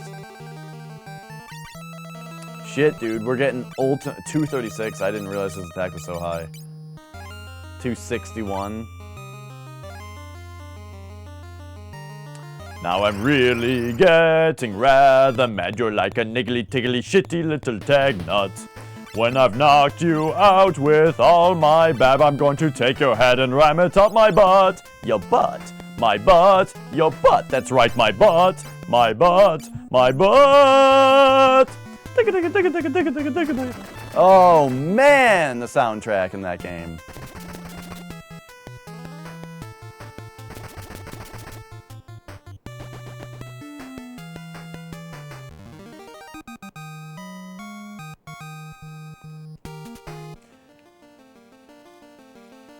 Oh, also on the note of the voice acting, so all the male characters in the game are voiced by Chris Seaver, who is the game designer and director. The guy who designed and directed the game did the voices of all the male characters, and then all the female characters were voiced by one woman. I don't remember her name though, unfortunately. But yeah, so the voice acting was all done by 2 people, except the Great Mighty Pooh. That was a 3rd guy, because he's like an opera singer, and it's a different guy. Yeah, exactly, Cows Factor. It's really, really impressive to have that much audio on an N64 game. Like, the whole game is voice acted. It's nuts.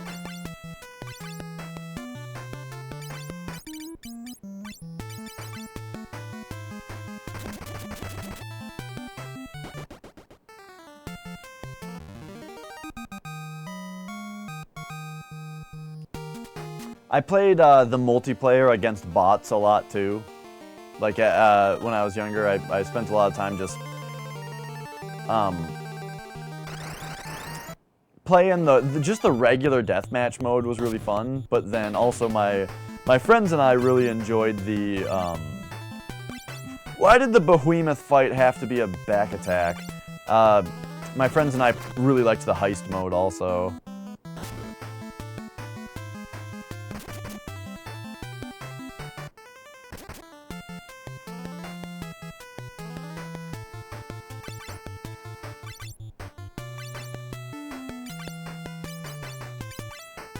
Da, da, da, da, da.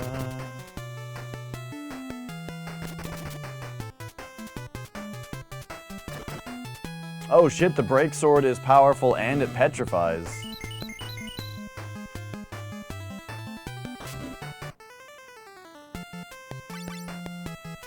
Okay, Cure 3 cures way more than I expected it to. Duly noted. Yeah, four player split screen. You know, probably pretty terrible frame rate. I bet the frame rate's really bad in 4-player, but you know, hey, they had 4 cameras going around, all modeling their own 3D spaces.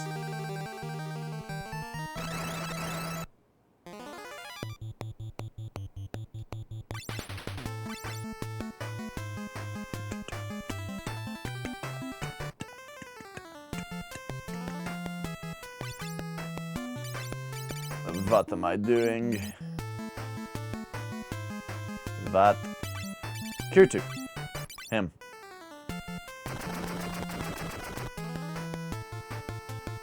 Oh shit, Becky's still in the front row.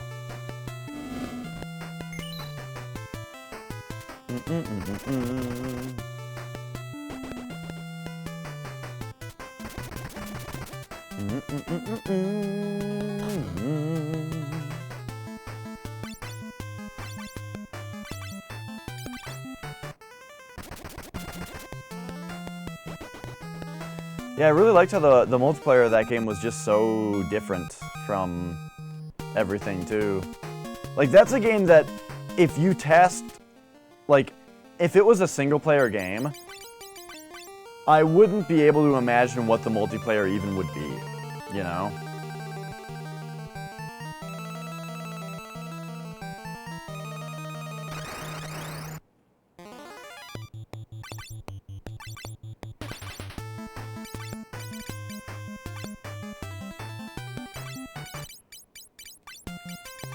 But they have a whole bunch.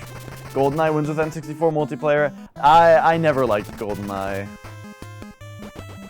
Maybe it's the frame rate. I remember, you know what? I do remember playing GoldenEye one time, and I liked. Oh, hey, Camel. I just sent Chaos Factor over to your channel to give you a follow. I was talking you up. GoldenEye, you know, I did have fun with GoldenEye once. We played License to Kill mode with only daggers, with only the throwing knives, and I thought that was super fun. But otherwise, I think GoldenEye is more or less unplayable. However, I've been seeing Fatal Frame Rate playing GoldenEye, and it doesn't look as bad as I remember, but I bet it would feel as bad as I remember if I played it.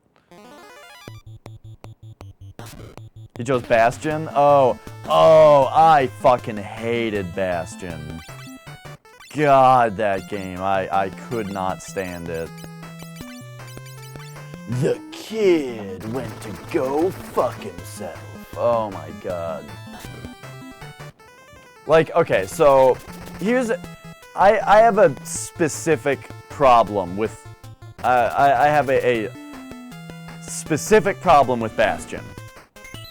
And that is that I personally really, really dislike games where there is, I really dislike games where there is an NPC character that won't shut the fuck up and won't stop telling you, like, what to do, or just, like, comment on the things that you're doing. You know, like the same developer made the game Transistor, and I also tried to play Transistor. And it's just the tiniest little things, like you're fighting guys, and in the middle of the fight, someone will be like, you know, like you kill one guy, and someone in the fight will be like, you know, oh, that's one down, let's keep going. It's like, yeah, fucking yes, let's keep playing the video game. Don't stop telling me things. Oh my god, it drives me insane when there's a character that just keeps talking about what you're doing. And that's all Bastion is. That's all Bastion is a guy describing what you're doing and talking about the way that you're playing. But not only that, in an annoying fucking voice that's like, ugh. And he calls you the kid. And I was just like, oh, I can't fucking play this game. I cannot play it. It's awful. I hate it. So there you go, I couldn't play Bastion. And I tried to play Transistor, couldn't play that either. Just the most irritating thing in the world.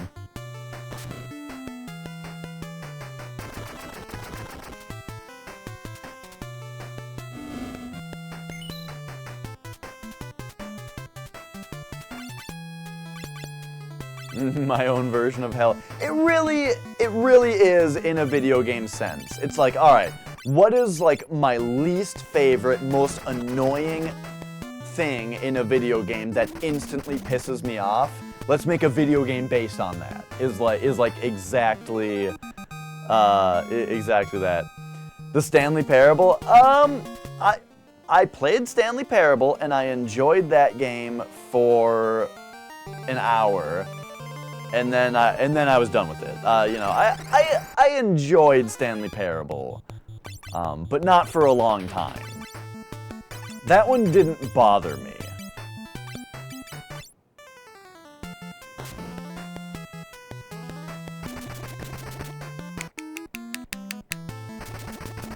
I got a new mic. How do you like that? I'm not constantly worried about how bad I sound now, because this mic is a lot better. I think. As long as I have the settings right. I think I got the settings right.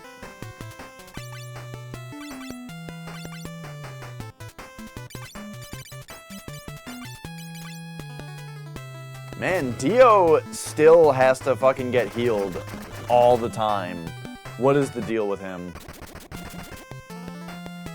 That one guy hit Dio for like 7 after I put all this armor on him, and I was like, whoa, Dio's just gonna be indestructible now. Nope.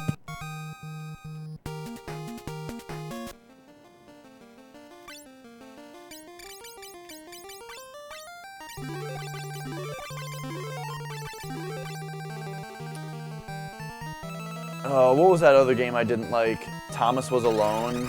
Just too much talking. Too much talking about the characters and not enough just his attack is really high. Yes, he hits like a freight train. He comes in like a wrecking ball.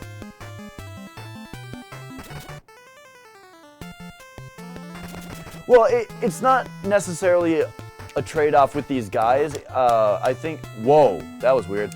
It's partly because I didn't give him a shield. He has 2 katanas instead of a katana and a shield, you know?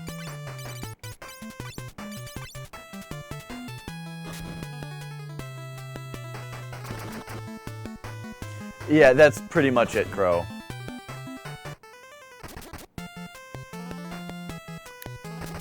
Full tryhard on Manual Samuel. Oh, right, Manual Samuel.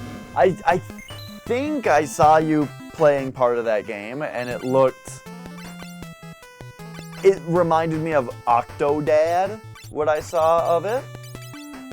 Octodad, another game that I enjoyed shortly, you know, just a quick little game that I liked it, and then it was over, and then I never wanted to play it again. I gotta adjust this thing, though.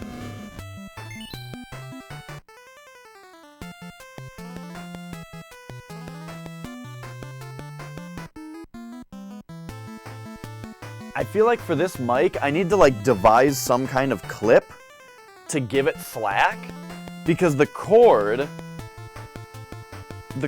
is like a little too heavy, and so it's pulling down on the mic, which is causing it to point that way and like at my chest, but I can't touch it because it sounds bad. Ugh. So I either need to like clip the thing better here, I don't know.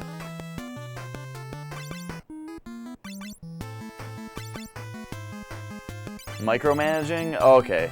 Micromanagement does not sound like Octodad.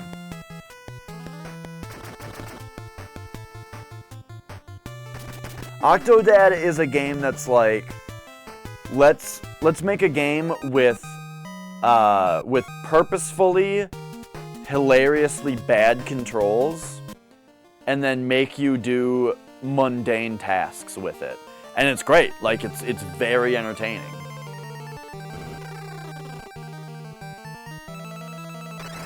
Man, what is this place? What is this place?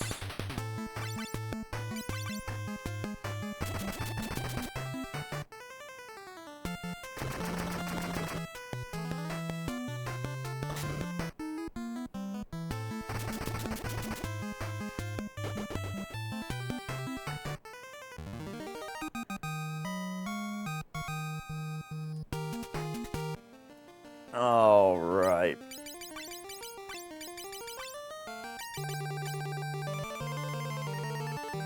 So, I've been watching, I watched Rambo. And after that, I watched, what?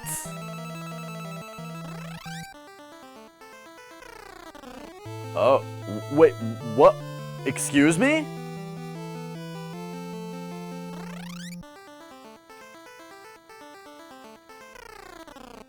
Oh,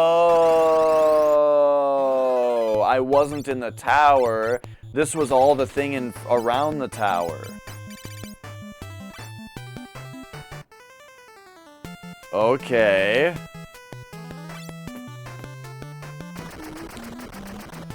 Right. I hear what you mean, Dying Camel. Like, the controls weren't bad in the sense that they were poorly designed. It was a game... yes, exactly. That's... I don't want to say that the controls are bad, because yes, that makes it sound like they're poorly designed, which they're not.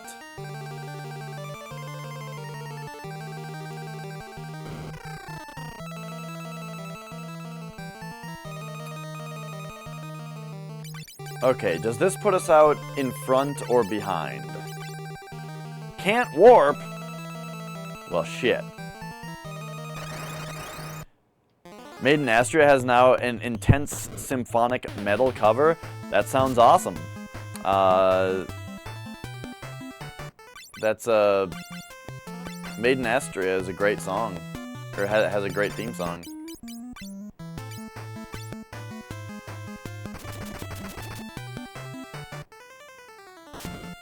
Yeah, they were designed to be amusing, not infuriating. Infuriating would be bad. But instead, it's funny because you're trying to fucking put the coffee pot on the coffee maker and you're an octopus, you know? It's great. But you play through the game once and you're done with it. That's how I feel, at least.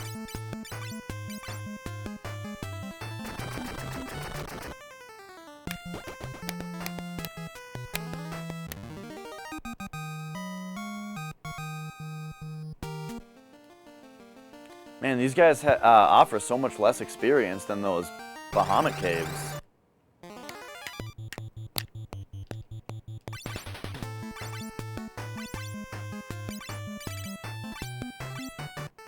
Wrong person. Please kill before the heal goes off, because I healed the wrong person. Yes, okay.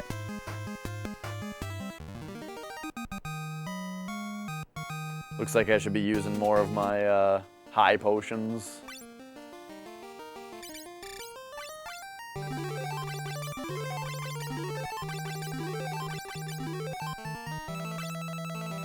There we go. Yeah. Hello.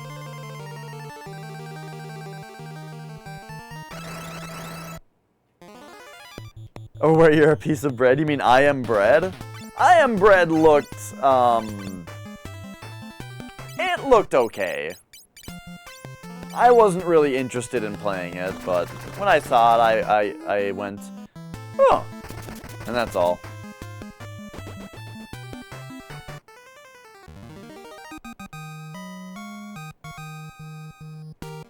But yeah, Octodad, I liked the controls, but yeah, I liked the story and the characters and stuff, yeah.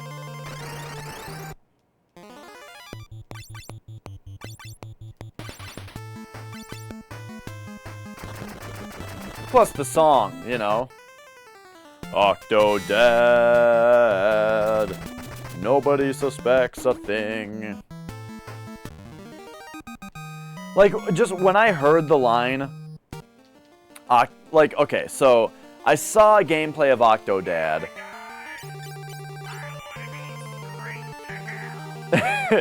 Hey there. Golds? Golds? That's what I'm gonna call you. Welcome to the show. I have my PC audio too quiet, and I apologize. That you didn't get the full You didn't get the full Vince McMahon. Alright. Margic, Becky, soft.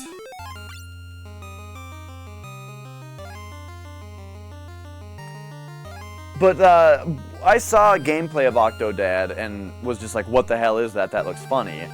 But then when I heard the song for it, with the line, nobody suspects a thing, and that implied to me, you know, the story of the game, which is that you're trying to, like, keep undercover, then I thought, okay, this game's probably great.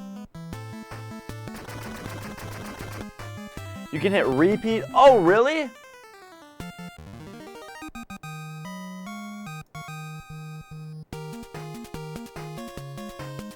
Oh, look at that!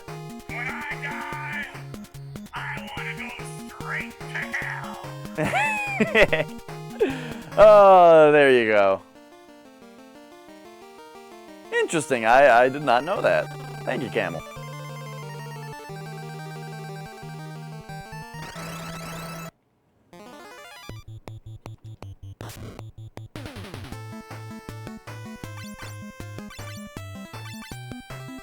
Alright, you just cure up this guy.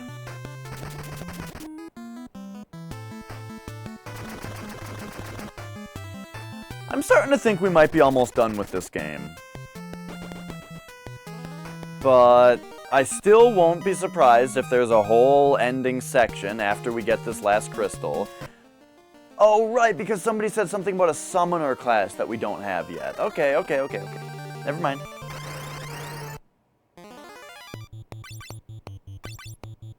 And we can't cast level 8 magic yet and haven't gotten it yet. Okay, never mind. There's more. There's going to be more.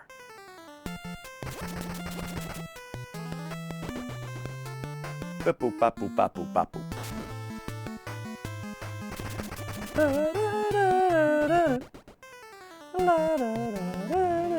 It's, why don't you whisper that to _retro, Silent Crow, because I'm definitely interested in listening to that. Have you guys heard the Maiden Astria song? It's on, I just have it on my computer. Let me play it here. Where's Shinsuke? I almost said Shinsuke Nakamura. I didn't realize that they have the same name. But no, Shinsuke Kita. There it is.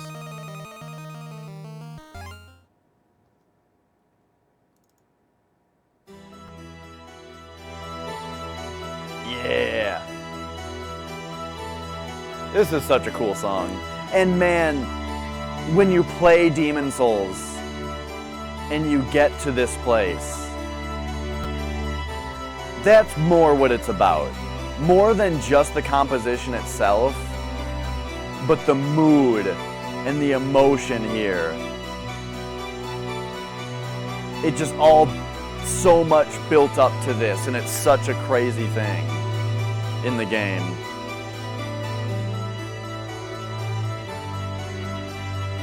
Oh man, it's great.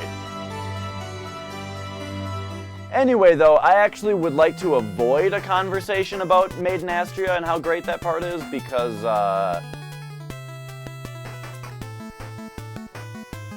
there are people in here who may or may not have played Demon Souls before, and they may or may not play Demon Souls in their future, and I would like for them to not know about that part.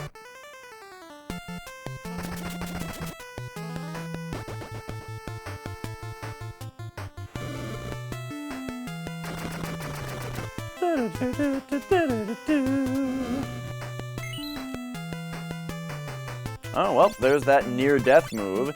So is that what the summoned guy is doing? Yeah, same here, Chaos Factor. I played Demon Souls right when it came out, and actually got my ass kicked really badly in it because we were in that time. Difficulty of video games over time is like a reverse bell curve, kind of. and is what it looks like, and that, you know. Yeah, I hear you, Flex.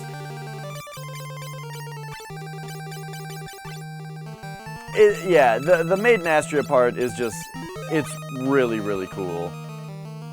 But yeah, I quit Demon Souls after a little bit because I just couldn't beat it. I could hardly play it. It was just so overwhelming at the time with how hard it was compared to video games that I was used to playing at that time. And then I only about like 3 months later went back to it and just balls deep, you know?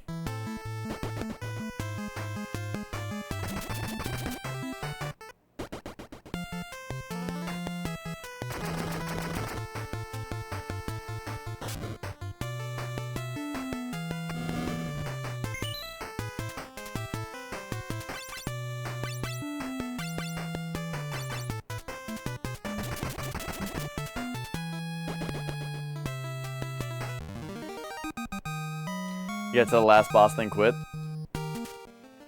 Yeah, the last boss in that game is pretty tough. Actually, Flex, didn't you watch me mostly play through Demon Souls on stream, or did you not watch those streams? I don't remember. Because I know I played through the whole game. I think I used the meat cleaver.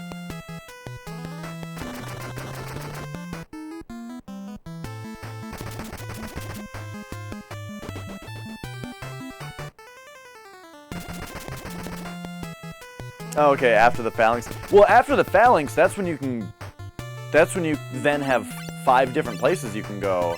But I would recommend doing the Tower Knight next. You know, when I play the game, I just kind of go through left to right, you know? I just do it all. Well, actually, I do the Adjudicator right away so that you can get the Adjudicator's shield from the level. Because the Adjudicator's shield is super overpowered in that it regenerates health, so it's like so good to get. Yeah, the phalanx is it's the first real boss.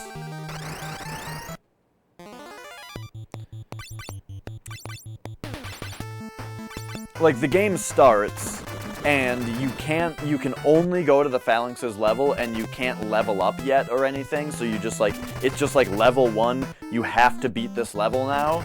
You have to learn the game and beat this level now. And then after that, after that you can go to any of the 5 worlds that you want, and you can level up your character, and you can just kind of do it how you want from there. But besides doing the Adjudicator early on so I can get that shield, and maybe the Uchigatana, I just do them left to right.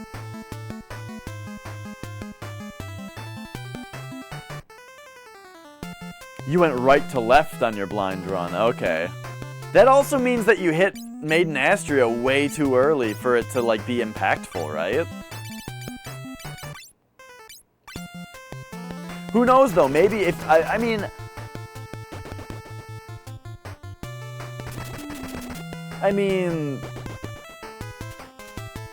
World 5 was probably super fucking hard to do early.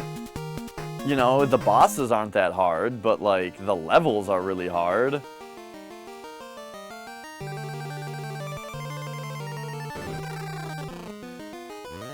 Oh! It's the Earth Crystal. Under order of Sir Zond, I shall bury you in the darkness. Oh, fuck. I didn't mean to. What? Hang on now, I didn't mean to do this.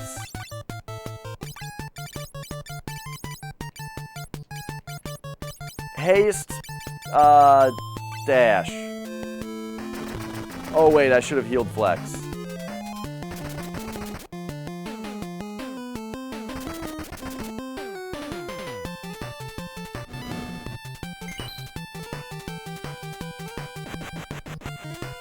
Okay, that's not so bad. In fact, why don't you just use a high potion on yourself so that Becky can just haste the next guy.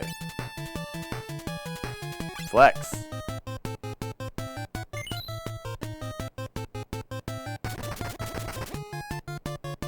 Oh, he did 1337 damage. He did 1337 damage.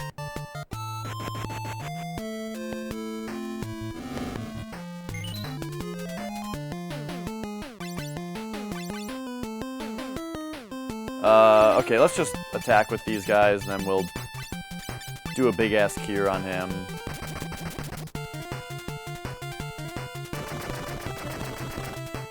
Oh my gosh, we're just kicking his ass.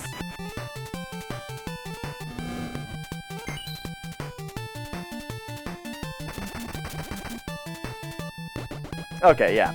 Alright, that wasn't that big of a deal. Except, unless they're gonna make me fight more than one of them or something.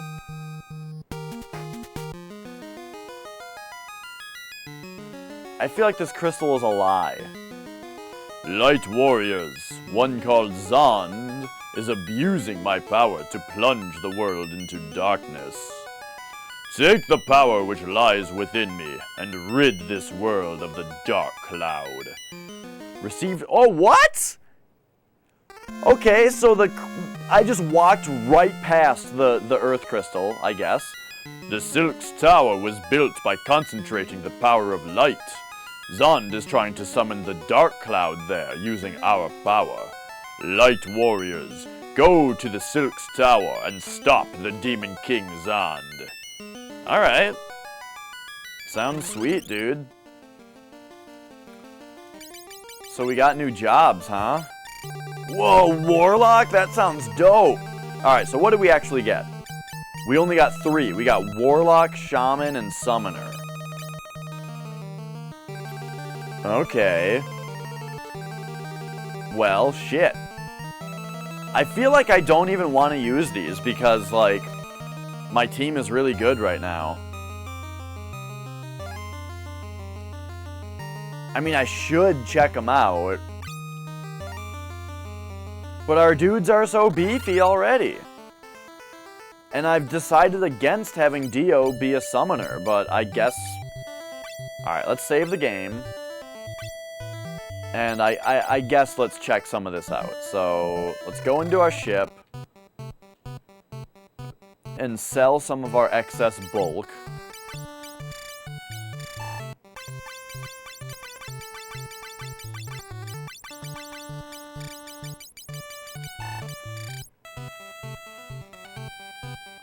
I guess I don't really want to sell all this stuff because other people might be able to equip it. Okay, so let's see what the deal with these classes are.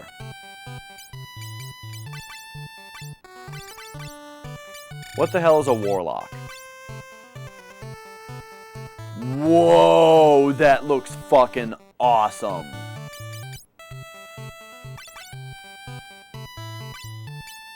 Okay. He can equip the ultimate rod.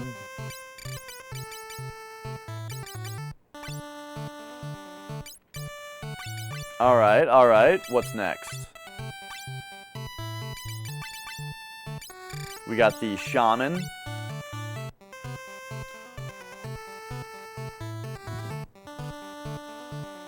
It's so cute. It's so fucking cute. Okay. Okay. It's like a white mage with cat ears on the hood. Holy shit. Okay.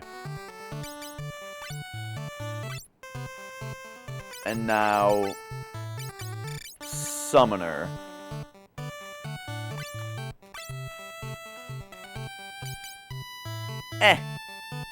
I like that the summoner... This means that the tactic summoner looks like the Final Fantasy III summoner.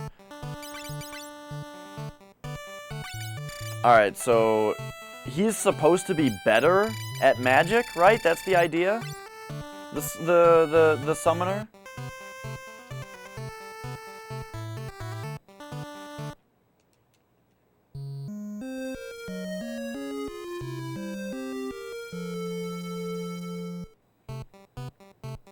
Okay, so we need to see a couple things.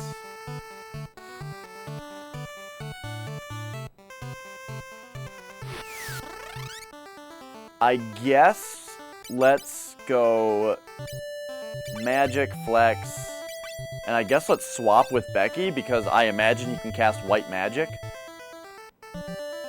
And then Dio has...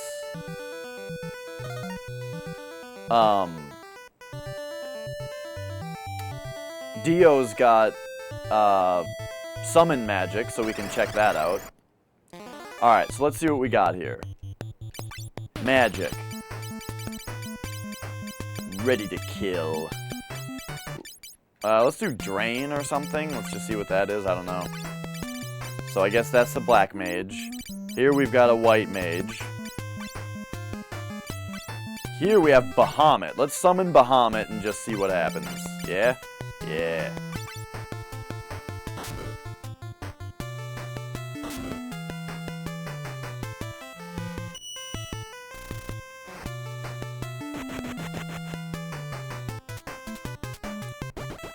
Whoa!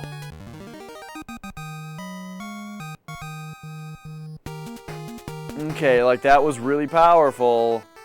But, alright, so.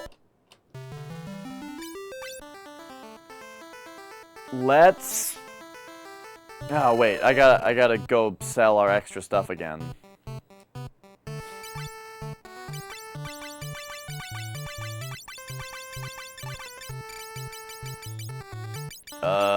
Yeah, this stuff I'm not getting rid of yet. Okay, so I guess I'm not changing Dash.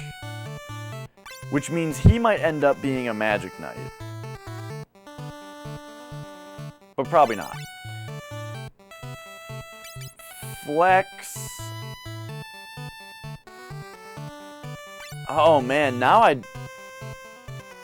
I'm just not sure what I want to do because I feel like I want Dio to be a Warlock and not a Summoner. Even though it looked like the Summoner was pretty dope, being able to summon Bahamut.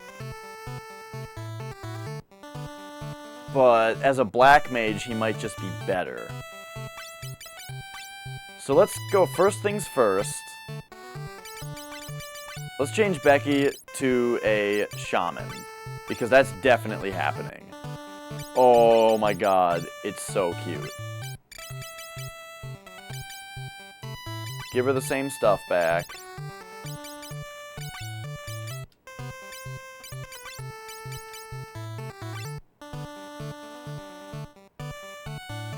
Alright.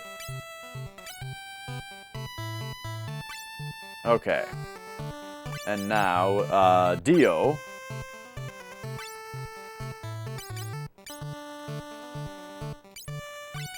Okay, so Dash is 263.72. He is 260.56. So Dash is stronger than Dio. Oh, and what's Flex? 190.50? I feel like Flex is doing just as much damage with his 190. See you later, Flex. Later, dudes! Maybe Flex should be a badass Magic Knight with Genji stuff. I think he would enjoy that.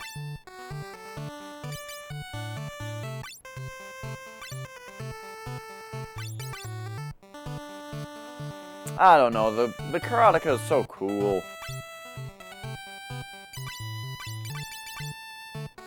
But in any case... So this is the ultimate question now. Yeah, should we have Dio be a Warlock or a Summoner?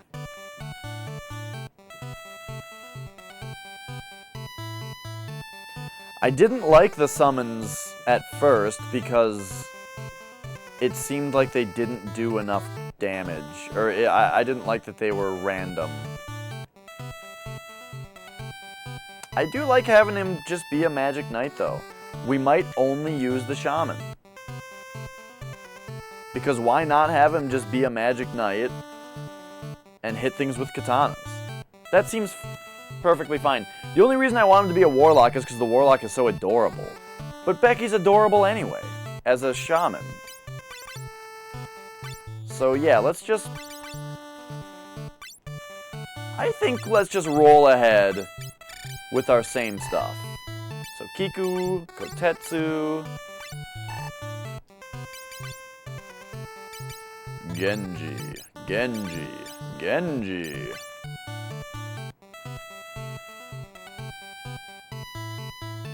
Come on over the fat chocobo. Well, also though, let's find out about one thing.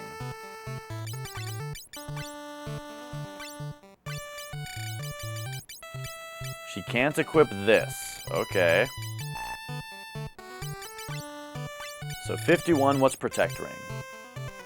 55, and Vitality up. Alright. Yeah, and so it looks like the Shaman is a pretty big upgrade over the White Mage, which is great. And then the Summoner seems to be an upgrade over the Conjurer. But that's the thing, is I'm not even using a Conjurer, so who cares? It's that thing, though, it's like I want to be more strategic and have a Black Mage because that seems cool. But at the same time, it's pretty sweet to just dump on enemies with these different... with the melee. I might have to change it at some point, but I guess I'm just not going to right now. And then, let's have a look over here.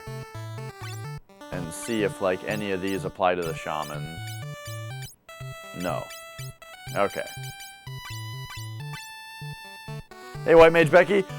Becky! Look at your fucking character! It's the cutest thing I've ever seen. It's so cute. Alright, and we got the magic, all the white magic, hell yeah. We're just walking around as that now, because it's the cutest fucking thing I've ever seen. Alright. Now, let's save it up.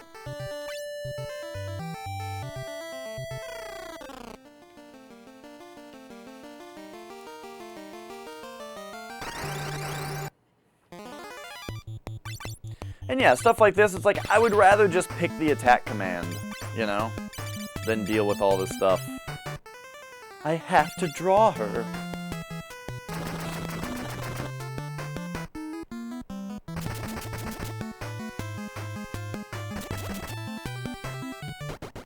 Oh, yeah, well, good job, I guess, with the melee. That is kind of a silly-looking victory pose, I gotta say. The victory pose for the regular White Mage is way cuter, just because, like, the hands up with the long sleeves, it looks super cute. This one looks a little silly, but, you know, oh well.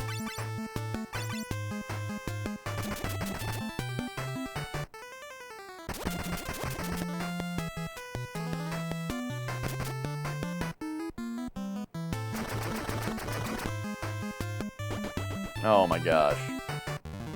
My dudes are so beefy. Alright, so this time we need to go over to this side. Oh, it's just a treasure chest? What? Oh my gosh, I went through this whole dungeon not having done the earth crystal. Oh, I need to refresh my high potions. Yeah, I went through this whole dungeon not having done the earth crystal because I just walked right past it, and then not going right because I decided to go left first, and then it just turned into this whole thing.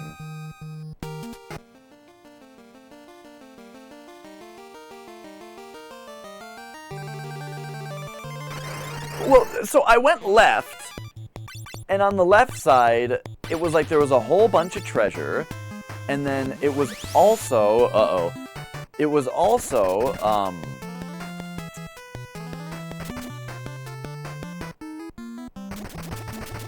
like, it looped around in a way that I thought it was going to come back on the right side, and it didn't. It just went all the way through.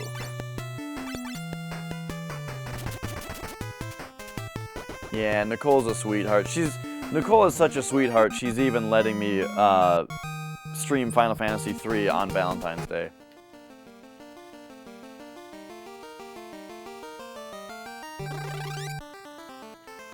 Alright. Back in the ship.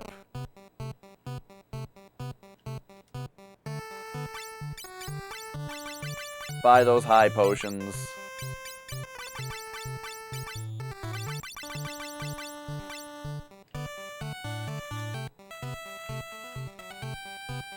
Sleep in the bed.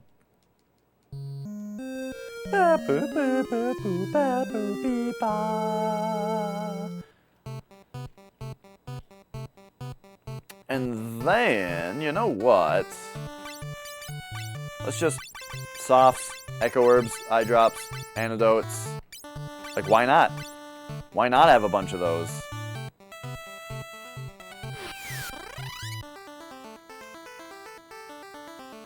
Save the game again. Oh, geez. That was our 99th save. The game doesn't let you save 100 times. It doesn't have room to display a 3-digit number. We gotta beat the rest of the game on no saves. Oh, geez. Ambush.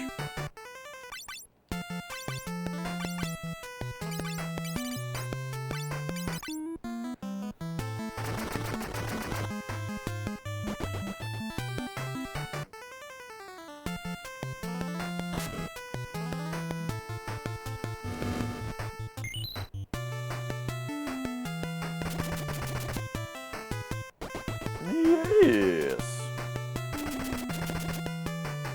So I never found out what class can equip those swords. Probably just something a long time ago that I looked past.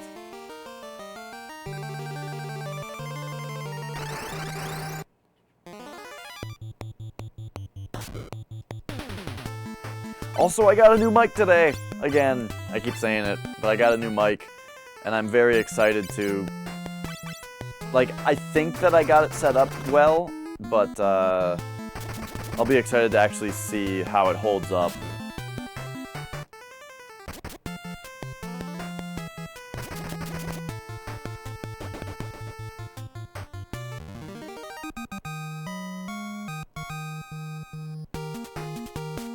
Alright, alright.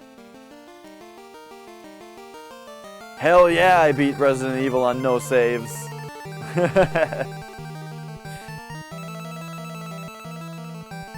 Man, let me tell you too, the fucking tyrant on the rooftop at the end, spoiler alert, almost killed me. At the very, very end, I almost died to the tyrant. Because he, like, pinned me in the corner. And I had to use all 3 of the healing items that I brought. Oh, man. It was scary. Next time I know I don't need to bring the bazooka. All you need is the magnum. And then you can bring 5 healing items.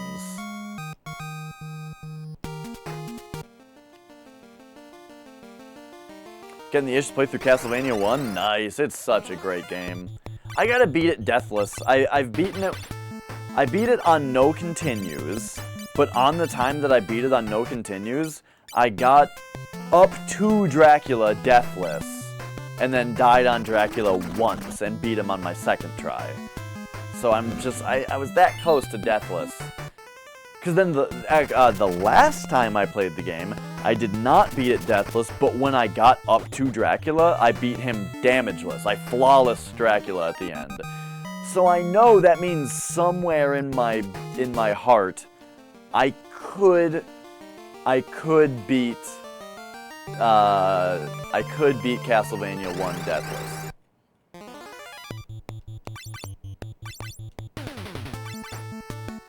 Yeah, that's the thing, Darkslayer, is I brought the Magnum, and I knew that it was gonna be...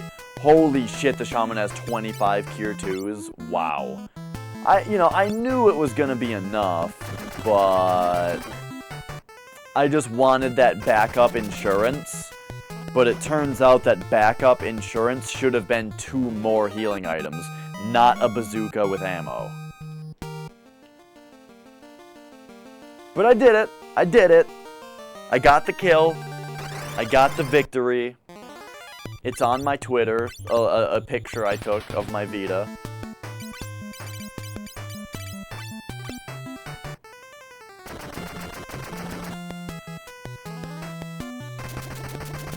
Which means today I was going to start Resident Evil 2, but I decided to come stream instead. And I think this game's almost done. This game's almost done. And Camel told me this was the grindiest RPG he ever played.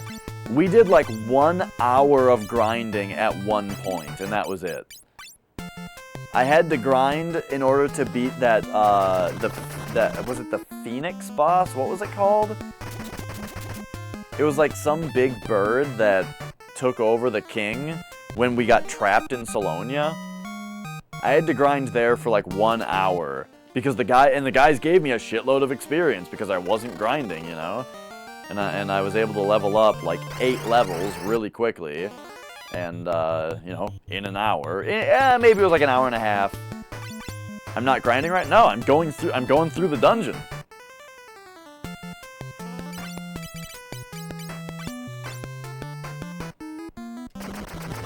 I went through the dungeon and got all the treasure, and then came out on the other side and saw that the tower was there, and thought, now I have all the treasure.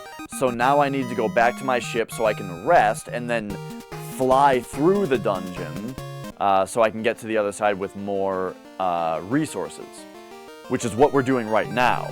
But then in the middle of that, I also found out that I had walked past the Earth Crystal, so we did the Earth Crystal.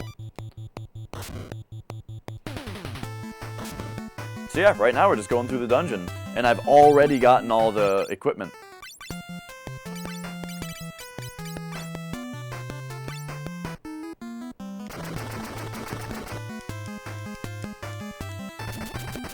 Grindiest RPG you've seen is Fate? I've never heard of Fate.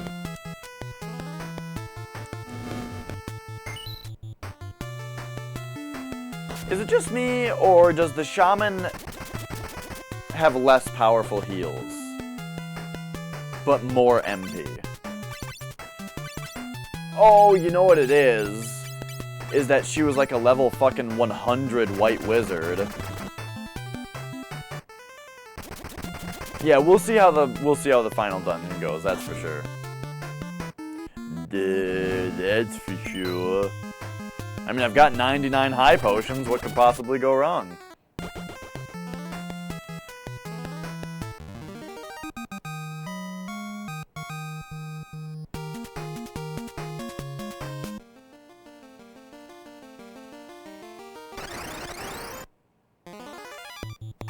Alright, alright.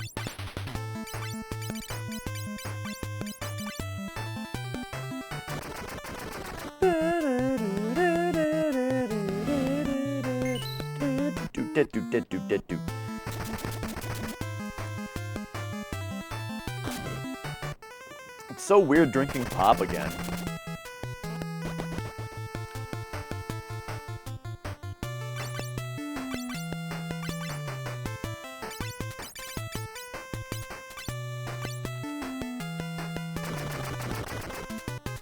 But, okay, so I also mentioned, I watched Rambo the other night, and then I watched Rambo 2 a couple nights later, which was like the night before last, I think.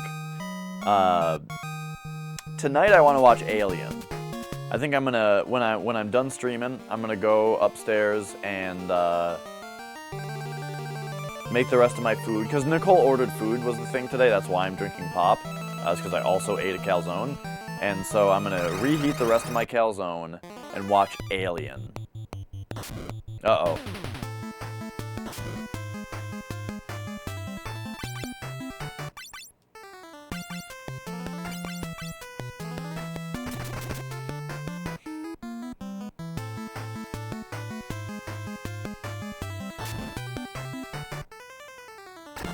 Got a cat on your lap? Nice. That's a good feeling. Unless she has pissy paws. Ugh, that's just infuriating.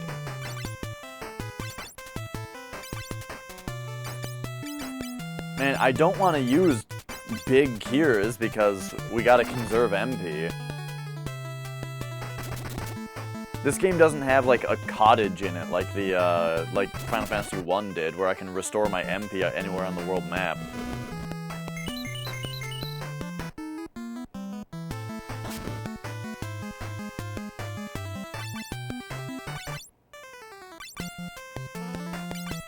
Or poop on their tail.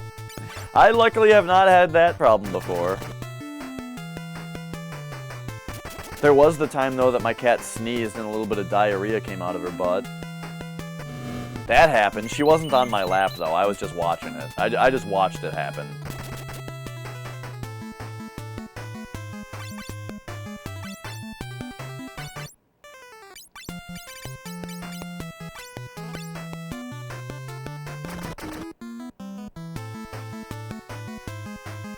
Oh, these back attacks. Apparently we should just spend a turn switching sides. It takes so long to kill them.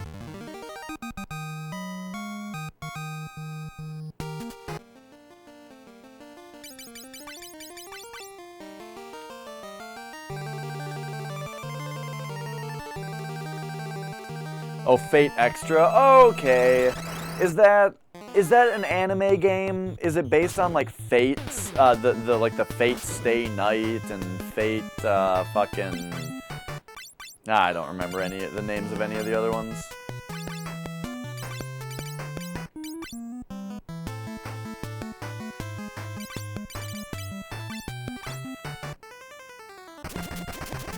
Your cat growls if you hold her too long.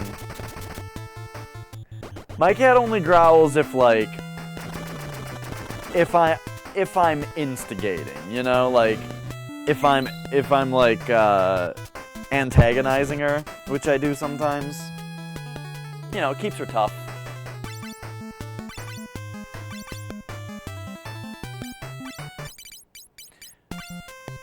Like sometimes she really wants to go somewhere, so I pick her up and hold her really close and sit there and like hug her and stuff, but she really wants to like go somewhere for some reason. And then she growls at me. But it's cute.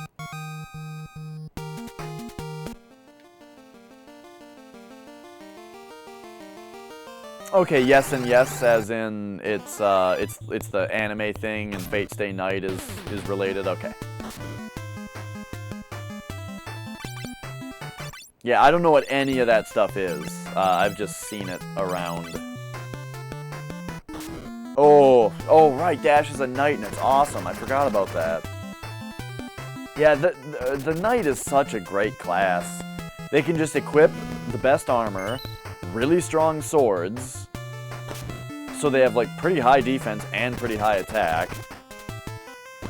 And then also they do that where they save people.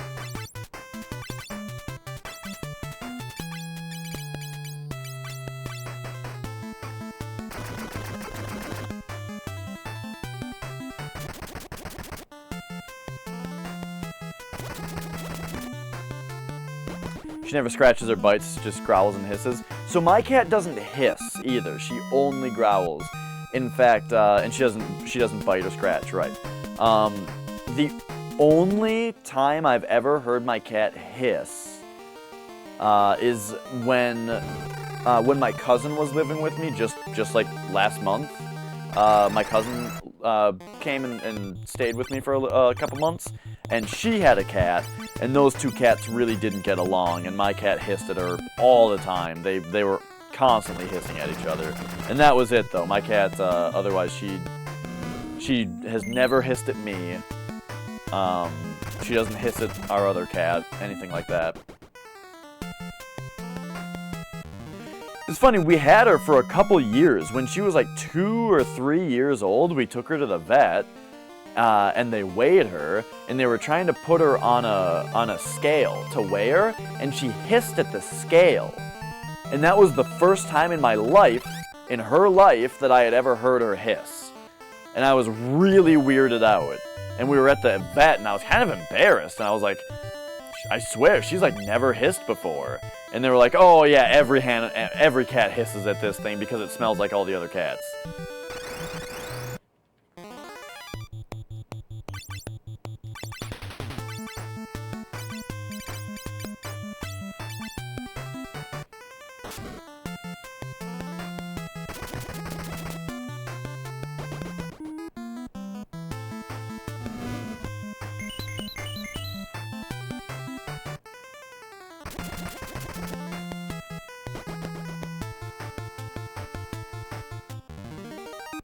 hisses at your dad's cat and they threw paws at each other. Yeah. So the two cats.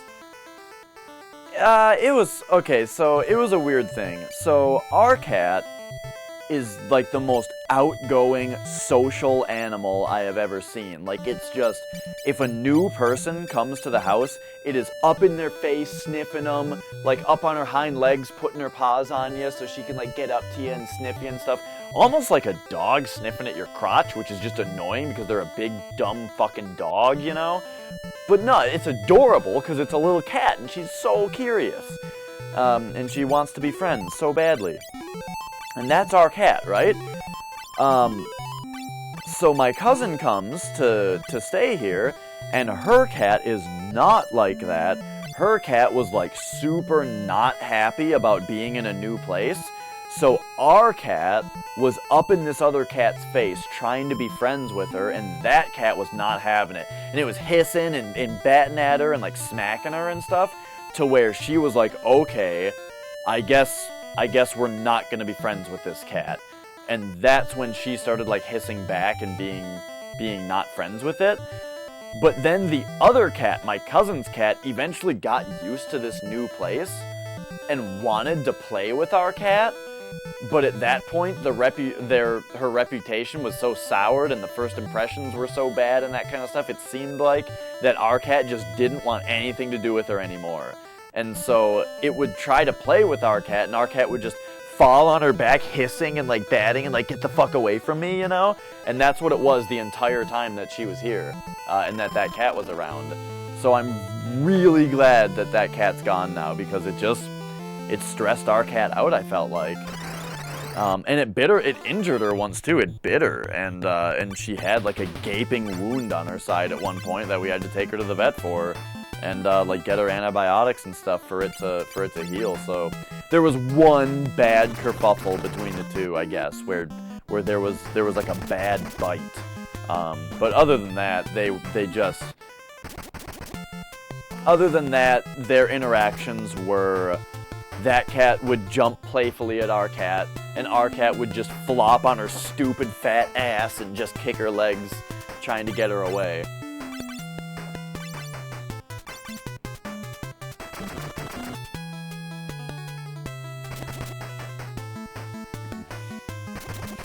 And what's kind of funny is that, so our two cats get along great, and they've always played together, and they were nice when they played together.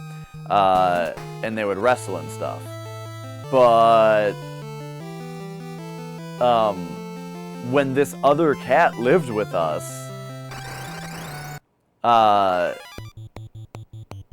Magic would always, Magic is the other cat, he was playing with my cousin's cat, because my cousin's cat, you know, Mia wouldn't play with her, but Magic would. And so Magic and my cousin's cat were playing all the time. They did 666 damage. To where, like, now when Magic and Mia play, Magic just kicks her ass now, and it's funny. Like, he's always on, like, got the advantage, it seems like, when they're wrestling, you know? Because he was off like training, you know, with another cat, and our cat was just like sitting around being a fat ass and not wanting to play with anybody because it didn't like that other cat.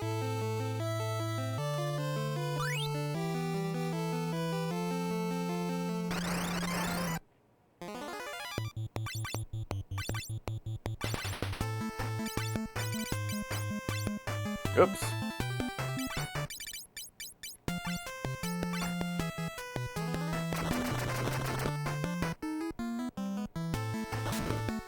Alright, so this dungeon's got me a little worried that I have to go through an entire dungeon in order to get to this dungeon. Which means, like, it'll be difficult to go back for MP when I need it. So maybe it's gonna have to end up being like Final Fantasy II was, where I needed to, like, save up my elixirs so I could restore my MP. However,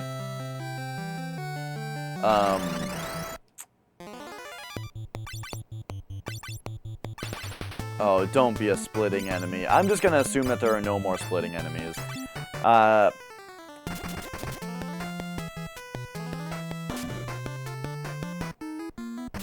Oh, man.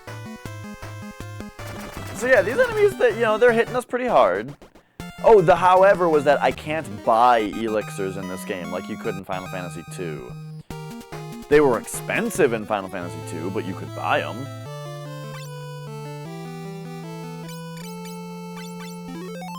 Whoops. Oh, right, you can use high potions on characters that are fully healed in this one. Whoops. Oh, these things do a lot of damage, holy shit.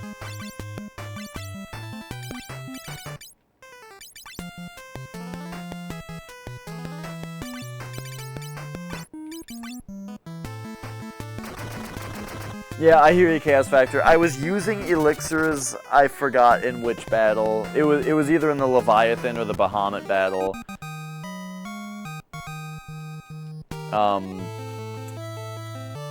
I had to use a bunch.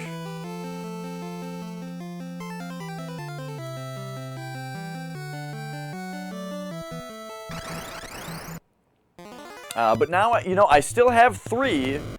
So, like, oh my god, these... Okay, alright, these guys are pretty tough. The funny thing about these guys, too, is I feel like they're not doing more damage than the guys in, like, the Bahamut dungeon were.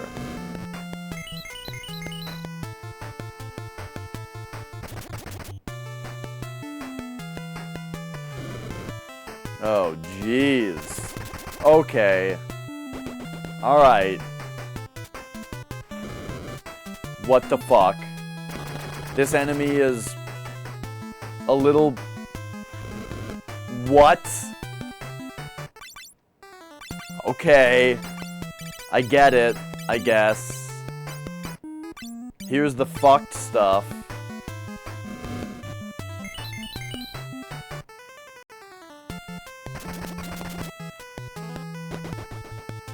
Is Becky way faster now as a shaman?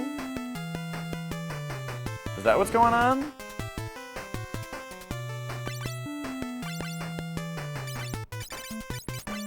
Okay, so they're gonna... What's gonna happen here is... Oh, wait, he's gonna die first.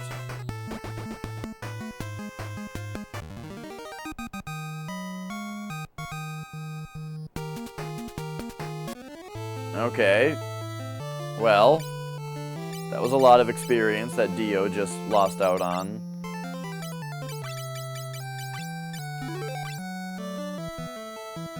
Alright, that was pretty fucked. Where's those high potions?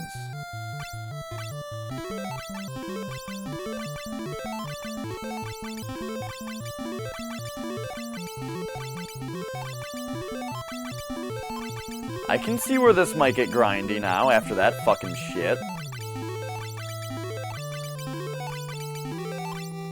But... what if I could just kill those guys? Easily. If there was just a thing I could do.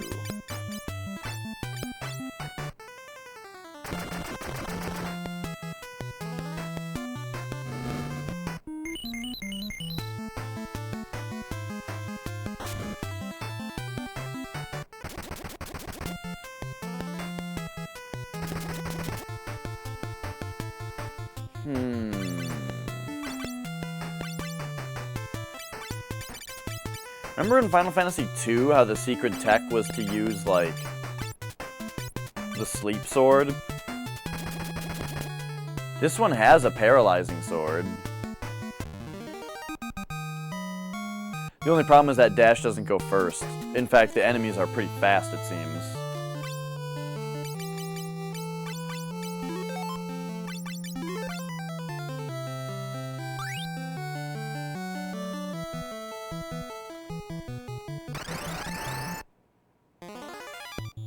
Oh my gosh. Let's just move everyone ahead. There's only one enemy, so it's not like it'll take forever.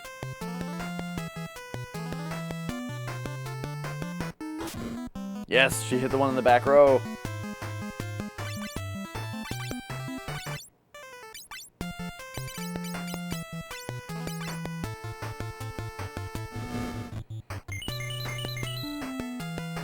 So yeah, it seems like the shaman goes first now, and that's really sweet. That's like super useful for a white mage to be going first.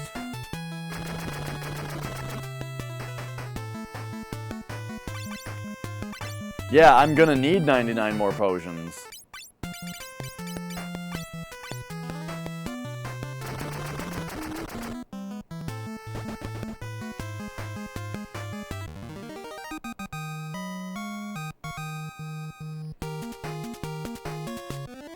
Alright.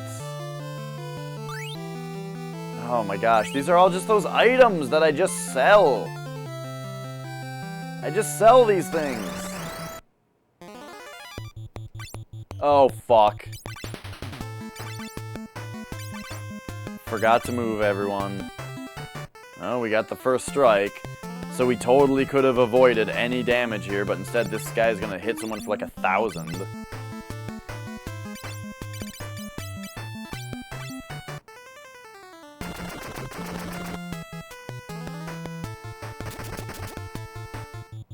Oh, sweet. Well, that was lucky then.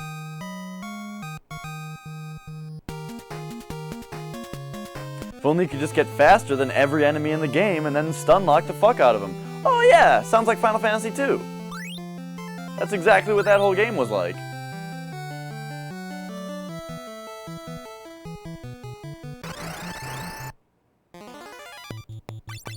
Just equip the sleep sword and because of that game's leveling system, you'll just naturally be faster than everything all the time.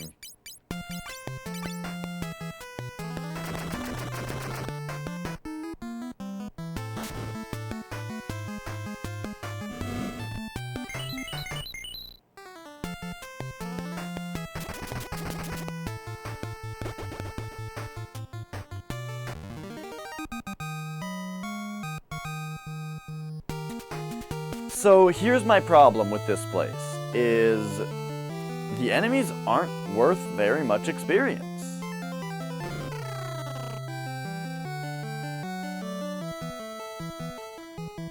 I am the door to the Forbidden Land Eureka, where the forbidden weapons are sealed. An invisible wall blocks the path.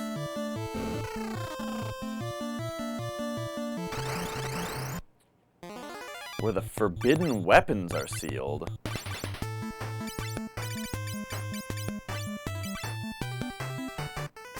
So my problem with this dungeon is that the enemies are really hard, and they're not worth as much experience as the enemies that were in, I think it was the Bahamut Cave.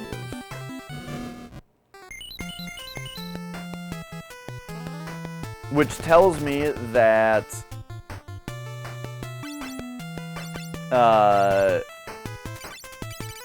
that if I did want to grind, it wouldn't be wise to do it here.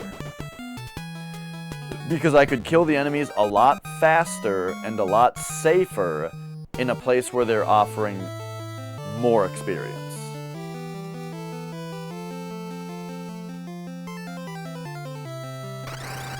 That is a lot of forbidden.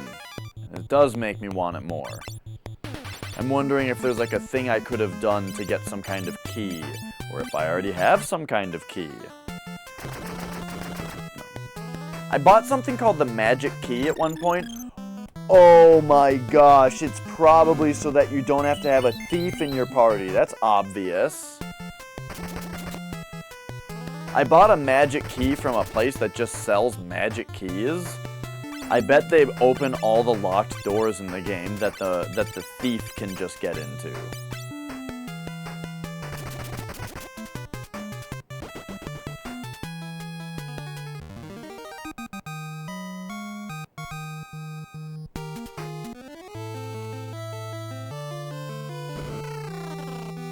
Let's take another look though.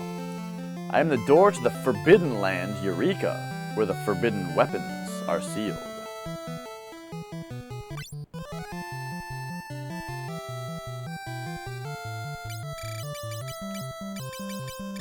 Do I have any super special things? Oh no, all my, that's right, all the fangs are gone. Fairburton? Is that the German? Fairburton. Okay. These... Oh, geez, this is like weirding out my eyes. Right here, this angle. It doesn't quite look right. It looks weird for the NES, I mean. Because it really looks like an angle, which you're not used to seeing on NES. It doesn't really look like it's a square right there. Gosh, that looks weird. Alright, anyway. So, we've walked around the start for a little bit. Let's just save the game, because there was that one really fucky encounter that I don't want to kill me. And I can't access my ship from here. That's what's killing me. So, again, just to reiterate, I can't push forward in this dungeon as much as I would want to. I need to retreat from this dungeon with enough MP to get through the entire dungeon it takes to get to this dungeon. And so I'm definitely seeing why this could be classified as grindy. Because we're in this place, we're only getting 1,000 experience from these guys instead of the almost 3,000 that I could be getting reliably from guys in a different dungeon.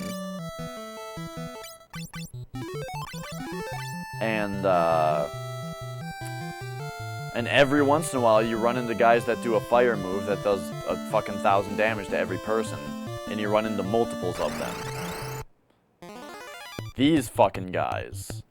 So maybe these are the guys that are the reason that I should be, that I should have a black mage in the party. Because I bet they're weak to ice, you know? Or something like that.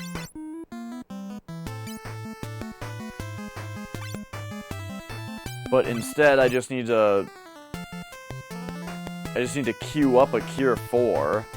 Though, no, the Cure 4 is gonna go off first. Because these guys are slow, that's the one thing. So instead, we queue up a Cure 2. It does 700 damage to Flex, so that's wonderful.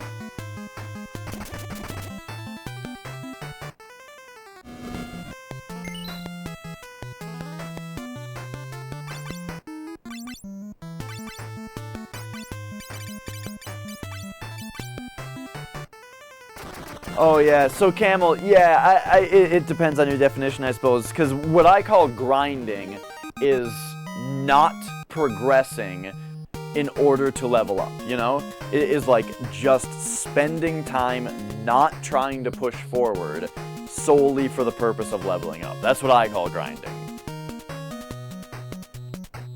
But to say that something is a grind is different, yes. And if what I think about this dungeon is correct, then yes, it may turn out to be a grind. What? Get the fuck out of here. Okay, as I learned with those other things, you gotta kill the summoned monster, because it'll ruin your day. Stop killing Dio! Jesus Christ!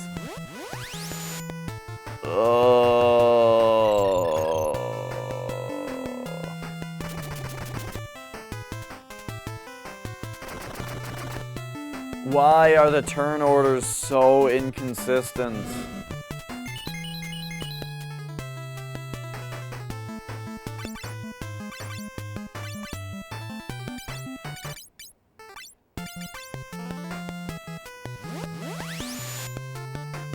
Okay.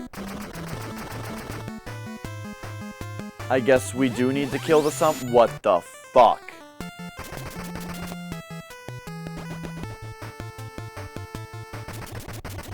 So maybe these ones we do kill the summoners first. There was that other guy in that other dungeon that summoned, and the thing that it summoned did that like near-death attack.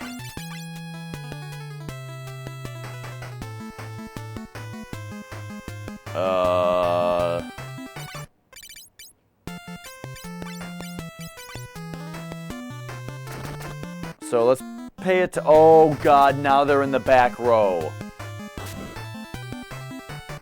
Fuck.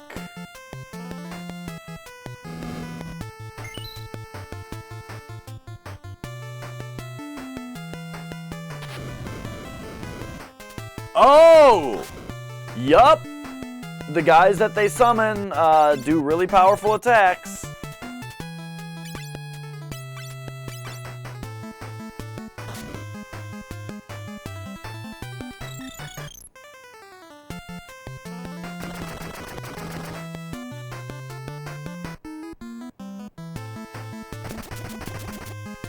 Stop trying to petrify my party, please.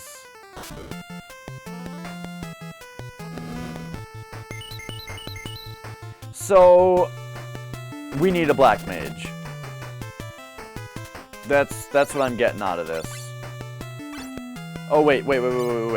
They're in the back row now, or they're in the front row now, and this one already got hit for 1,000 damage. So let's just lay into him. I think we need a black mage.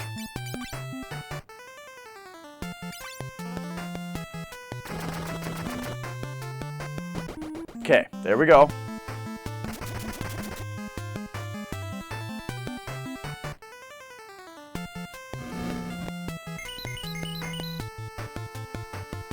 A Hyperdimension Neptunia cover. You know, those games I don't remember having particularly great music. But that doesn't mean someone couldn't make a cover. That's sweet.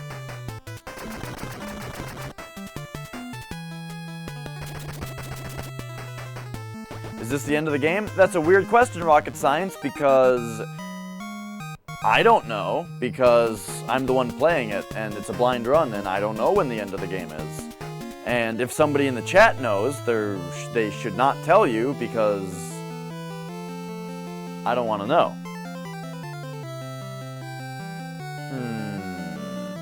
I'm really considering leaving this place. I don't know what I would go do, though. Dio's a level behind now, because he got... Oh, we got 6,000 experience from that? Okay.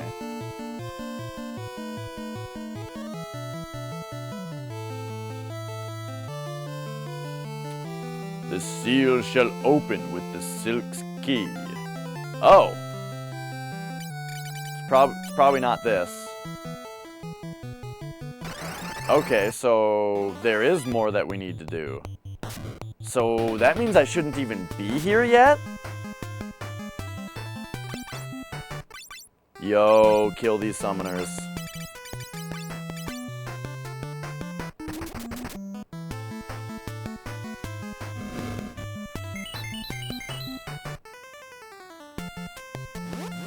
Ugh.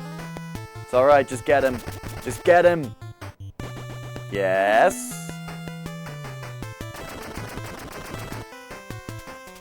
Okay, now this front one is almost dead, so we might as well just kill it, and then have the damage roll over to the other guy.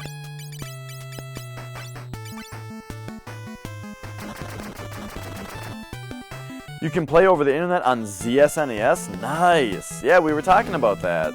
About how it would be cool if things did that. So that's cool to hear that they do.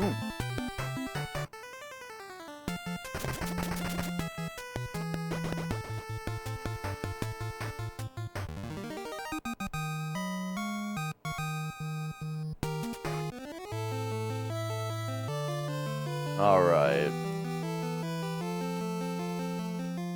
What am I doing?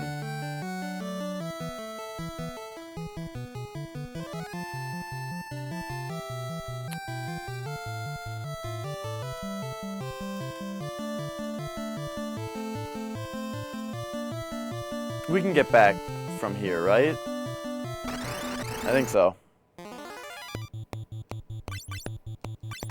Yeah, it would definitely be best for games that aren't simultaneous multiplayer, you know? The idea of a online multiplayer emulator. Like if you got a Game Boy Advance emulator that could do online multiplayer, like an online virtual link cable, it would be perfect to play like Pokemon, you know, so that you could trade or so that you could battle, you know. That would be perfect, a perfect use of it.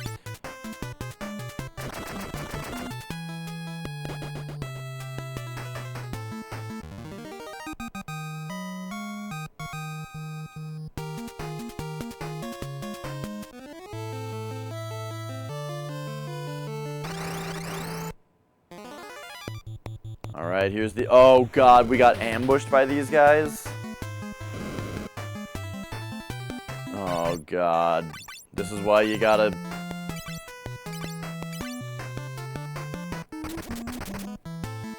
You gotta stay up! Ugh! You gotta stay on top of your heels between battles. Jesus fucking Christ. Stop it.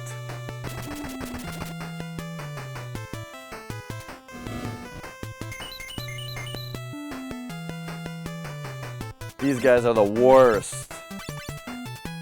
They do give a lot of experience, though.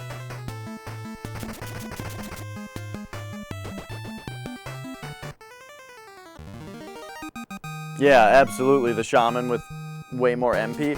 I feel like the heals aren't as potent, but I feel, and you know, of course, again, don't confirm this kind of stuff, but I feel like they'll get more potent as she actually becomes a higher level shaman.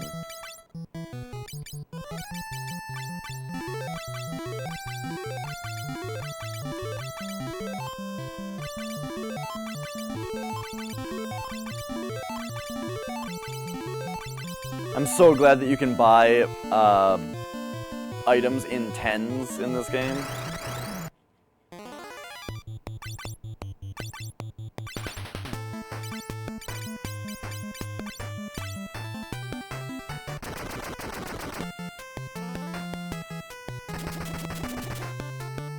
This thing looks pretty cool. I think you fight the same enemy in Final Fantasy II. You know, I think we gotta go find that place and grind. That place where the guys give like 2,800 experience, and they're also easy. I believe it was Bahamut's Cave that was like that.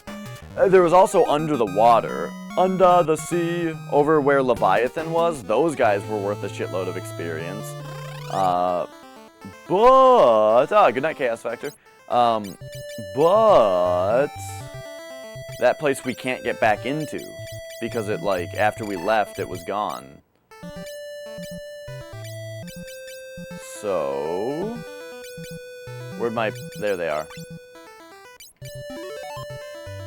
Wrong guy.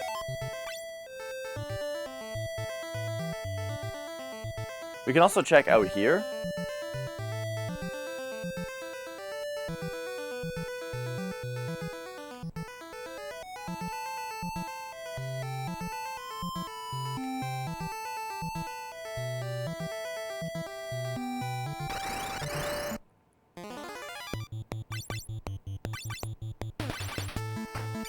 Seems like you sure don't get into a lot of battles on the world map.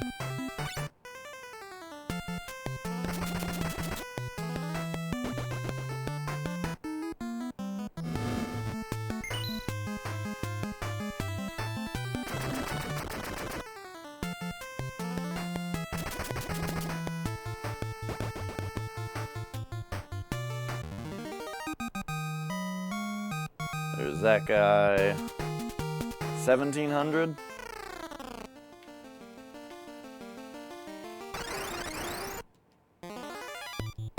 And we can't use exit in here because of the, the exit command doesn't work here, probably because it doesn't know which side to put you.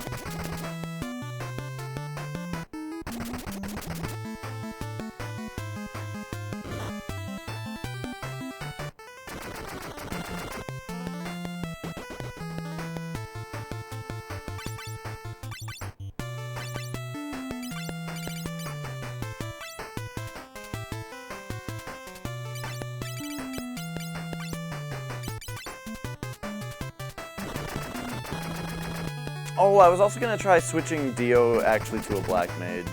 To a warlock, that is.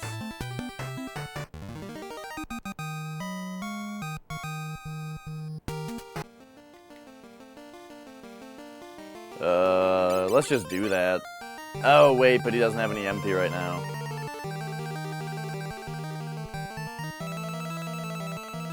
Do, do, do, do.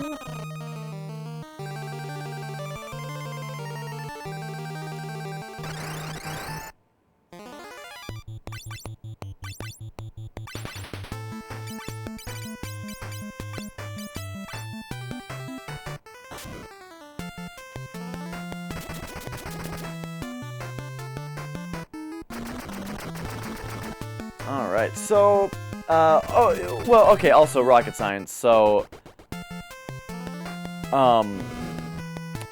as far as, whether this is the end of the game, I should actually answer your question, though, and say I have my suspicions. I believe that this is the last dungeon. It's just, you know, with the way that the game is, it seems like we're on the last dungeon.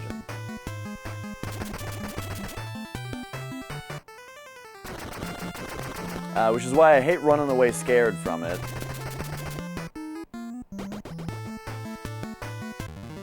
But it seems like it might be a good idea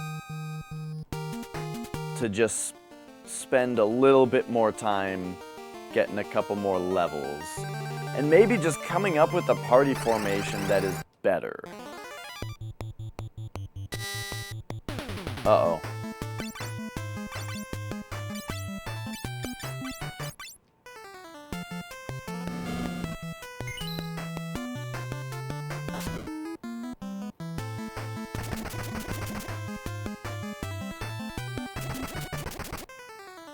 Also, where the hell are the ribbons?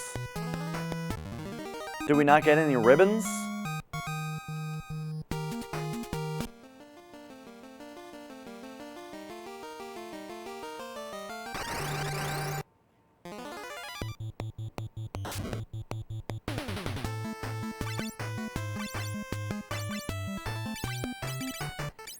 I can never remember what that character's name is in Seinfeld.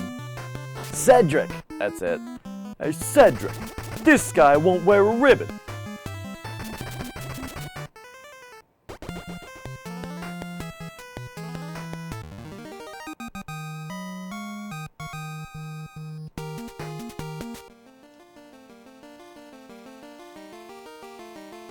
Have a good night, Chaos Factor.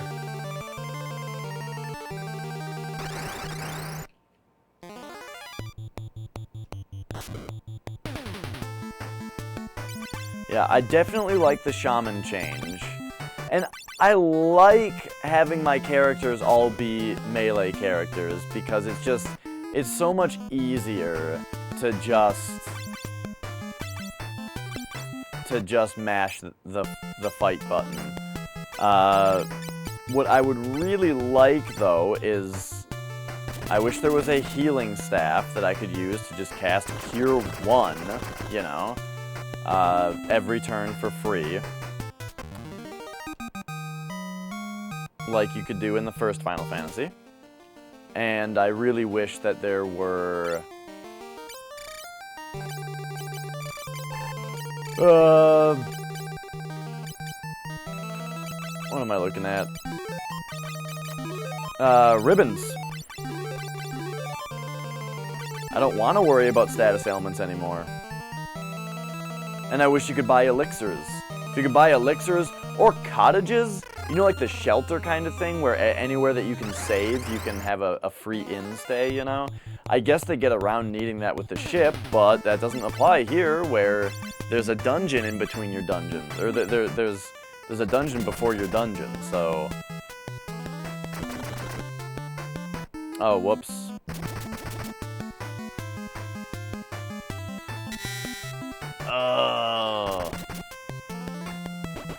No!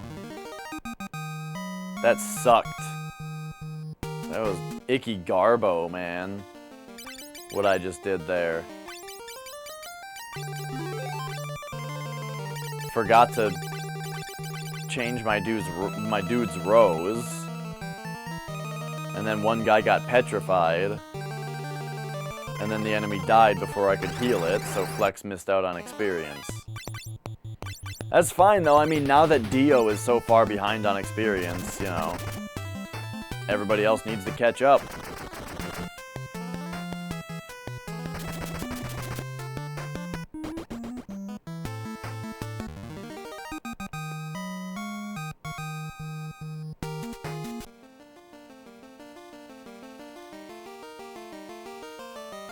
Maybe I just gotta explore this dungeon more so I can figure out the link, you know? I can find the link between these two things. Oh, remember though, I can't even get further into the Silks dungeon because there's a key that I need. Right, I'm supposed to go somewhere else and find something.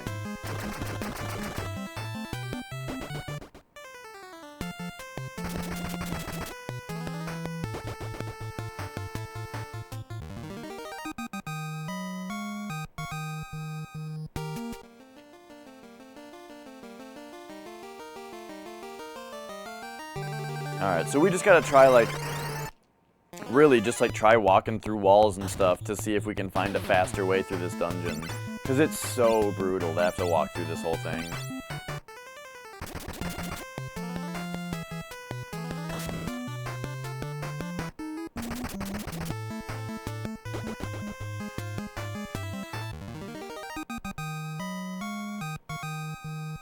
You can't buy ethers either, can you? Is that even a thing in this game? An ether? I don't think so, it's just elixirs.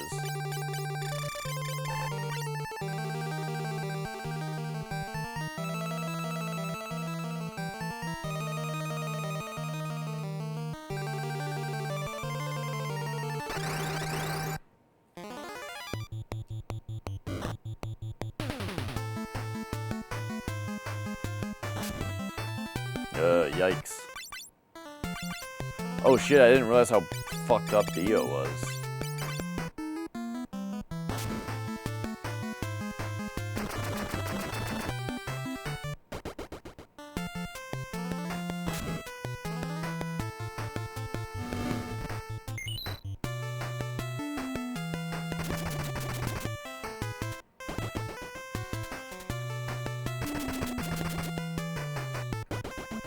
Alright, almost back to the ship.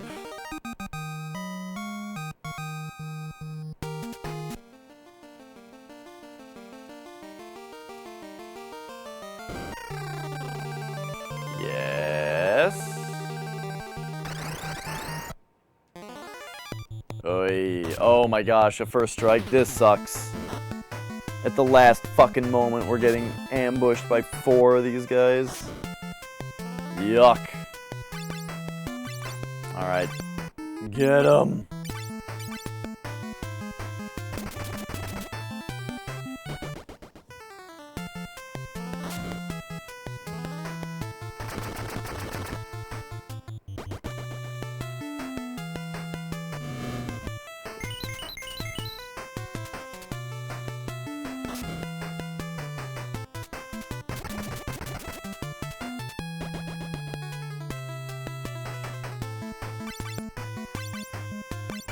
And just in case Becky goes first. Alright, we need to go figure out what the deal is with this key. Maybe we should go talk to Earth, you know, Crystal Bro. See if he gives us any guidance. Oh my gosh, though, the encounter rate. Okay, these are the things you gotta kill first.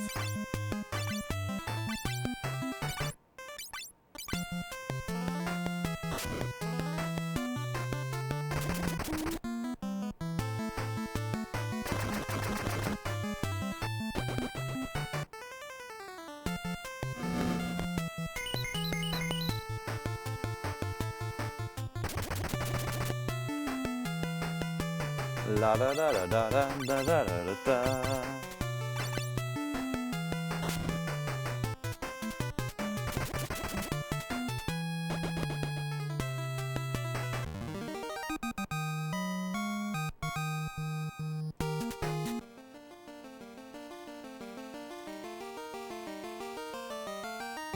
Alright. Crystal Bro. Oh, he's got... Oh, no. Crystal Bro, what's up? Light warriors bring hope back to this world. Oh, that's all you have to say? Come on. You know what? Can you even get in encounters in here? Or can I walk through these walls? Okay.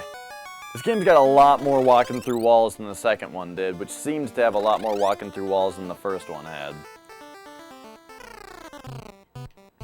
Alright.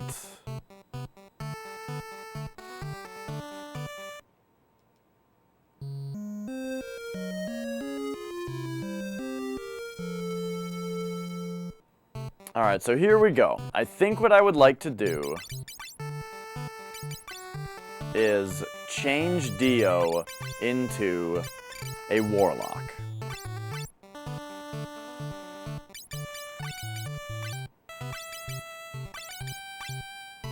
Equip him with this thing that's called the ultimate staff. It doesn't raise any of his stuff? Okay, that's concerning. Because all the other stuff, like, wait a minute. What was this other thing he could equip? Diamond. That's concerning because, like, there's, like, the fire staff and the ice staff and stuff, and those raise his power with those elements.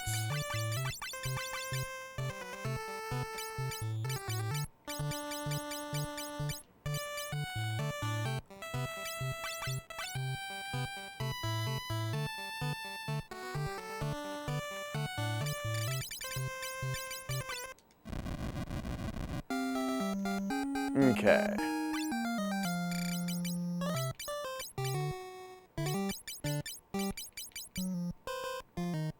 So we want to give him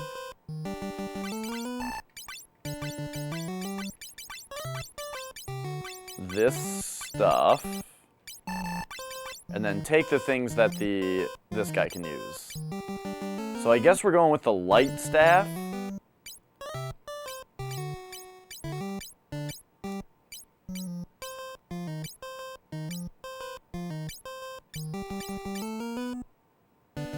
Have the shield, but not the Genji shield. Okay, Scholar, that's for Dio. Probably, I think the Scholar is better than the Feather Cap, right? I'm not sure. We better take that just in case. Black Robe. And then, I don't remember if Rune or Diamond is better. So we'll test that as well. I love that the Chocobo stays sorted for you. Why can't the regular inventory sort? So Bolt Power Up. That one doesn't say anything like that.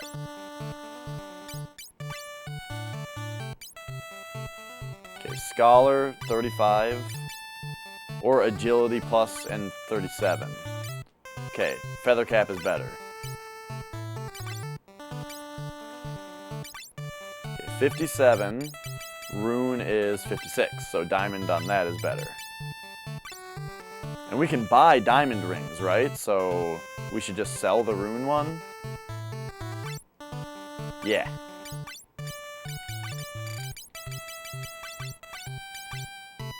And then can we buy a Feather Cap? No. But does Becky have one? No.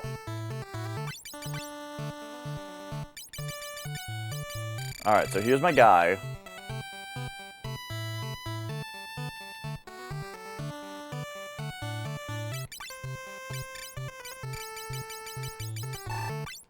Our inventory is pretty light, we just need to get rid of the Scholar Cap.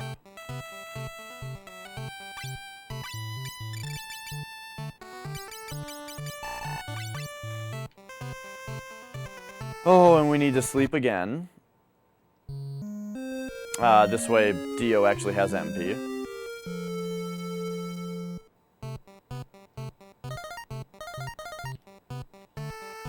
He looks so cool. Oh, man.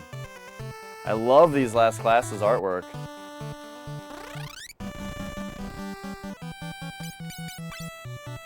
Holy shit, I have a lot of Skrilla. Is that over 1 million? Let's see, third digit. Oh yeah, we have 1 million Jill. Okay.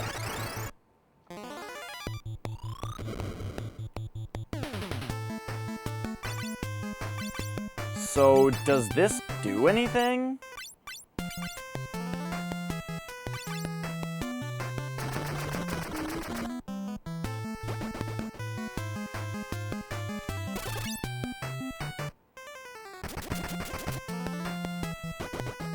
I'm really looking to use this ultimate staff with Dio to see what the deal is.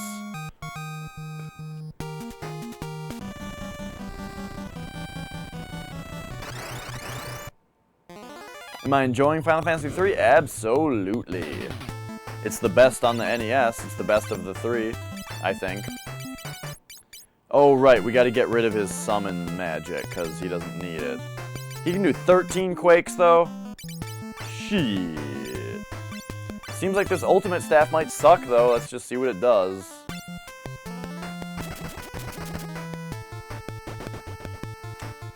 I gotta have these guys defend if I'm actually gonna test it, though. Yes, yes, yes. Let's go. Let's go.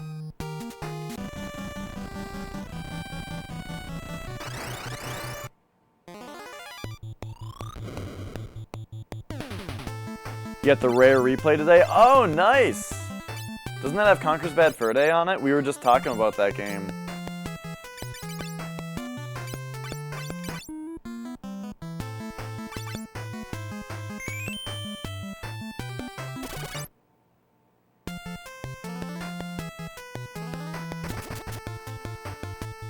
Oh, no. Okay, here we go. Nothing happens.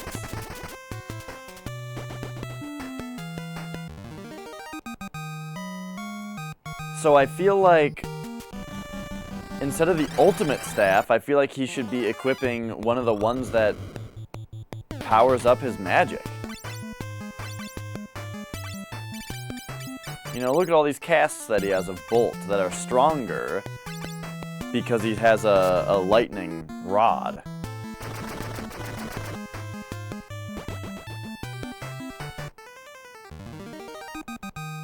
Bowl of SpaghettiOs. I used to love SpaghettiOs as a kid, but I can't tell you a time that I ate them and didn't like them.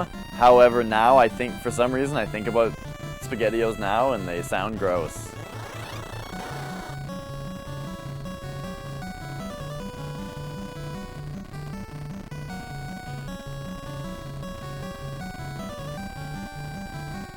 Okay.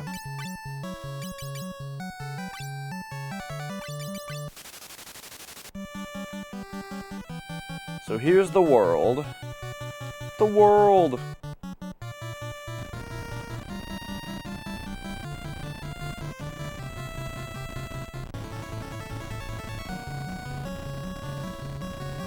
Here's Pac-Man.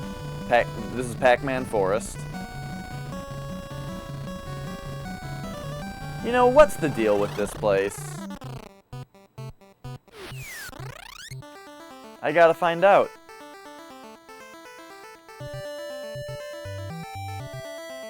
Battletoads or Conker's Bad Fur Day? I'm gonna say Conker's Bad Fur Day. It's, you know, it's one of my all-time favorites. Alright, fighting mermaids. We found mermaids.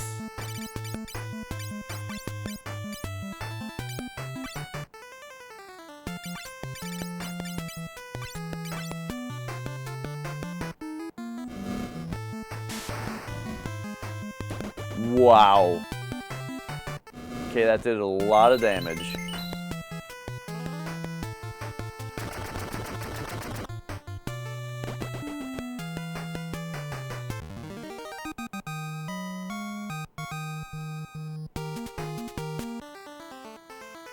I suppose it was a low-level thing, though. What about this forest? What about Pac-Man Forest? Is there anything in here? What if there was something in here?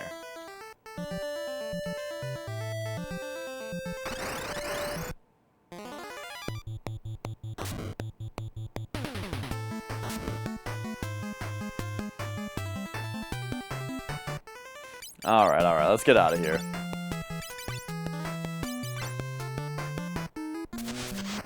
Ugh. 400 damage? What the fuck? Can't run? What is this place? So the enemies are difficult here? I'm fucking quaking them. Where's Wash?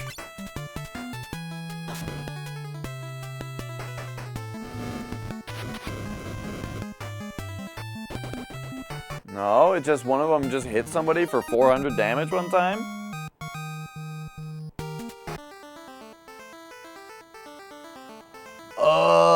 It's a port of the Xbox version? That is sad.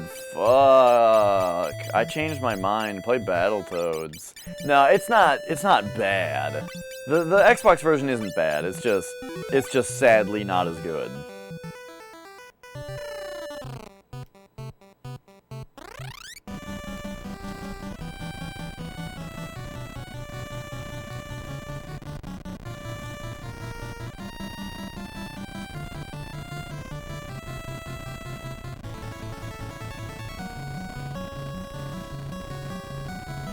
Okay, so where was I supposed to meet Un? I totally forgot.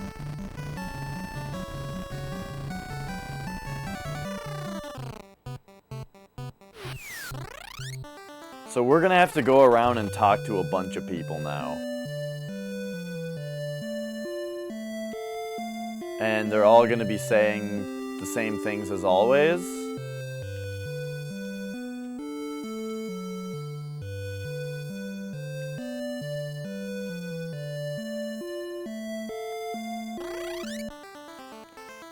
Wait, what? There's an uncensored version that you can unlock?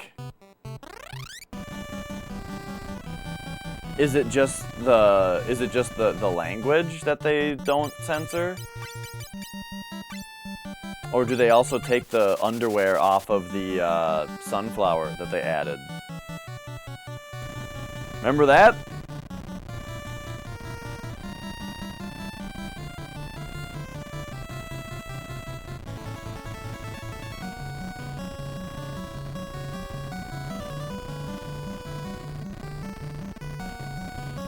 That's pretty interesting, though. Hopefully also the game doesn't skip during the Great Mighty Pooh song.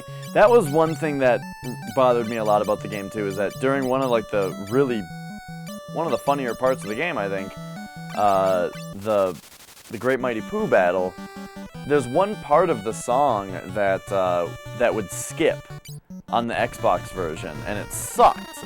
It ruined the moment.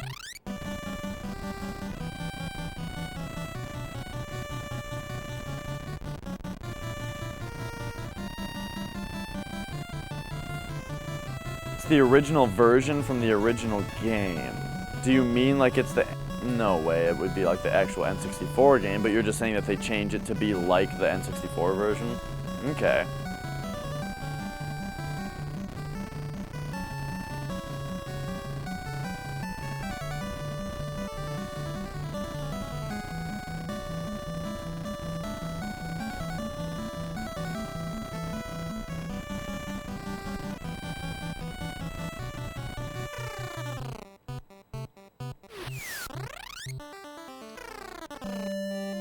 Alright, let's check this stuff out. Oh! I think this is where you can buy a feather cap, isn't it?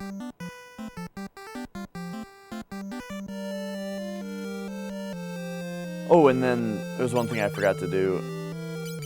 Item, sleep, venom, bolt 2, shade, kill, warp, drain,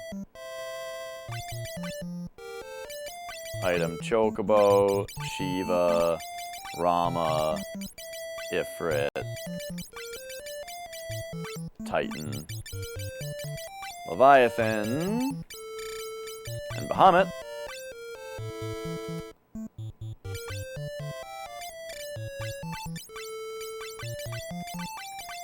Give all these to him. And you know what? He can have Bahamut also.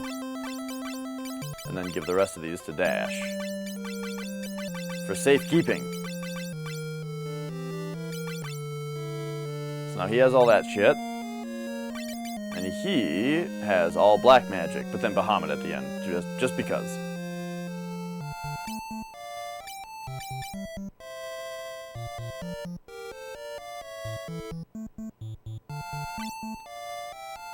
Alright, maybe we should have a summoner instead of a black mage.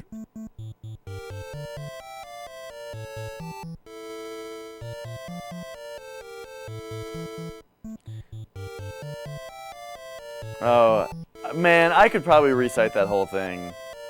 Well, here I am. Conquer the king. King of all the land.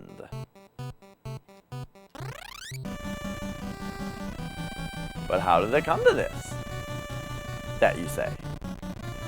And what a strange fellow, or what strange fellows that surround your throne. That you also say. Or, wait, what about the strange fellows that surround your throne? That you also say. Well, come closer, and I'll tell you. It all started yesterday. And what a day that was. It's what I call a bad fur day. It's something very close to that.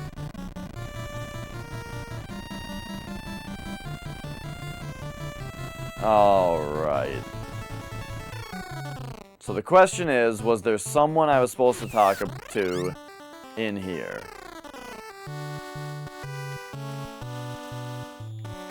I was supposed to go see those people. Let's go to this library, actually. That sounds like a pretty good idea. I can't believe the light is going to flood. I'm going to cryogenically freeze my son Dash. Okay, up. My attempt to float the continent in the sky was successful. I think I will name the tower where the reactor of the Tower of Owen after myself. Yes, yes. The 4 statues. They annihilate any who try to pass through them. They protect the crystal, the 4 fangs.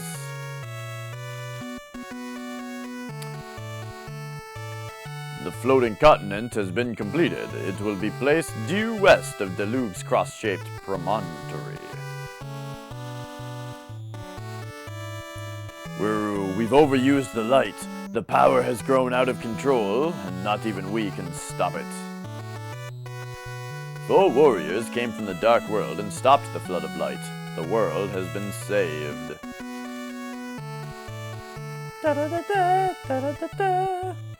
If you would master the dark swords, then head for Fargaband, hidden in the mountains west of Salonia. What? Oh my god, this is just exactly what this was telling me to do. Okay, yeah, that's where we were. We went there, and we got the Fang there. The principle of Time Gear, the perpetual engine. Oh, Airship of the Year awards.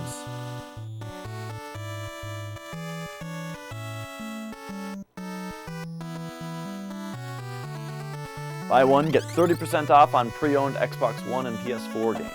Oh. Yeah, I don't really buy pre-owned games anymore. Unless it's like something old on eBay that I, can't get new.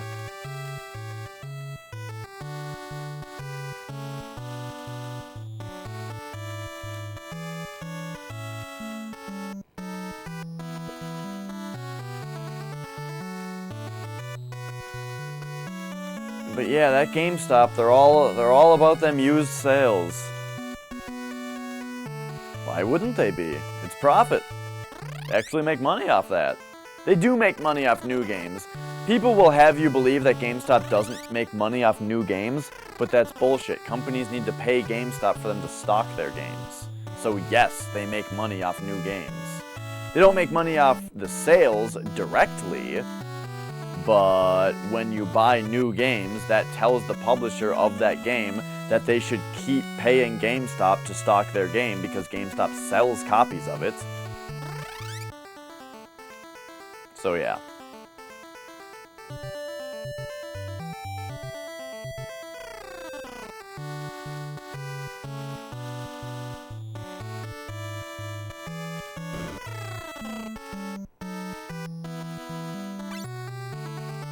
I think these we already have.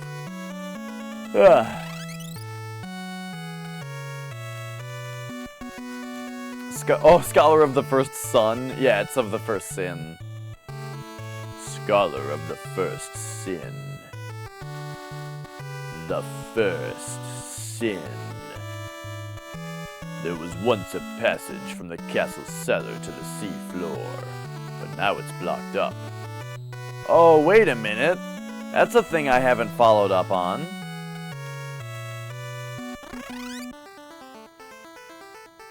Oh, shit. We totally gotta go do that. Okay, okay. Great. Let's get up into the bottom of the castle from the bottom. Let's do that. So we do that by going down here.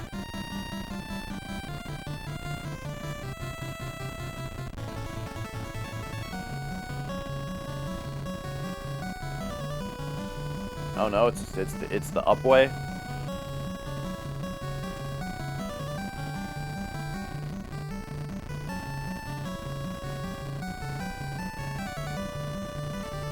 Ah.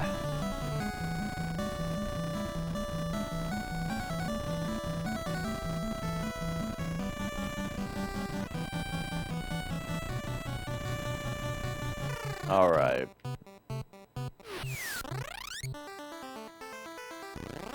Come get the fast ship.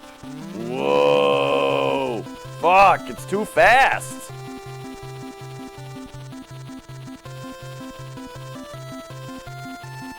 What?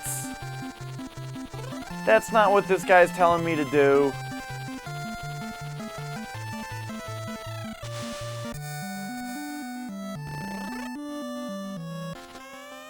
That was cute, there's a little fish going by.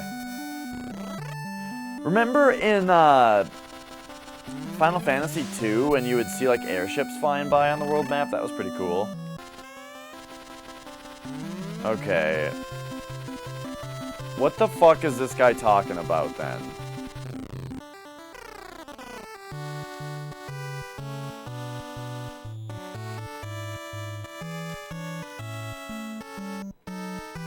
There once was a passage from the castle cellar to the sea floor, but now it's blocked up.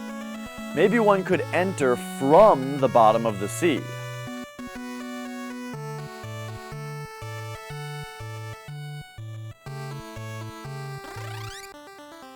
It sounds like I'm supposed to go in with my submarine ship.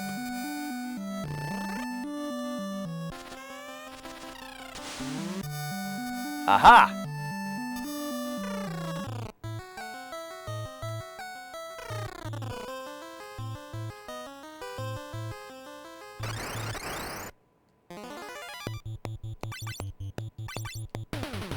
Cyclops? Ready to kill. Ready to serve. For the Overmind. Alright.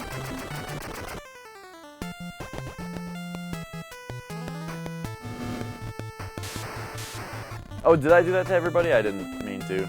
Oh, but it killed them. Alright, great.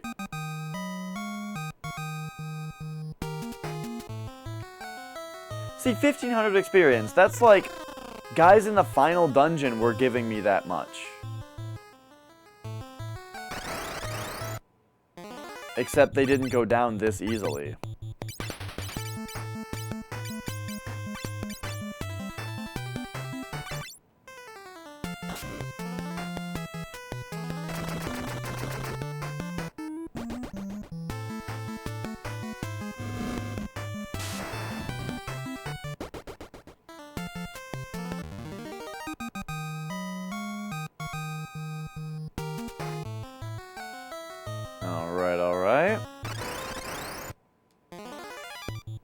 boss troll.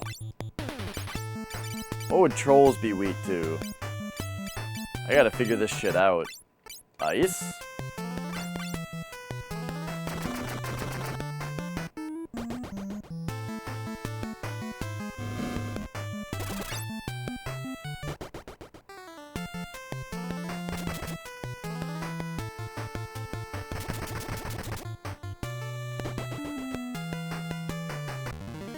Is it too easy for me?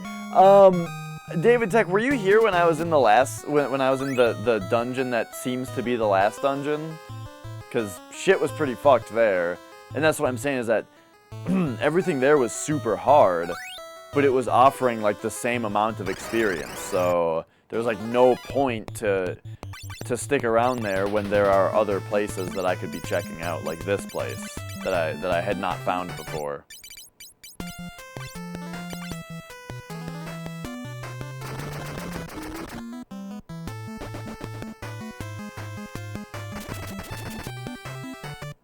So yeah, there were much harder enemies before. This place is very easy in comparison.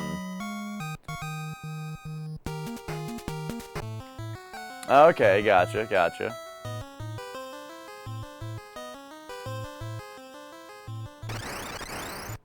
Well, I am quite excited to move on to the Super Nintendo, let me tell you.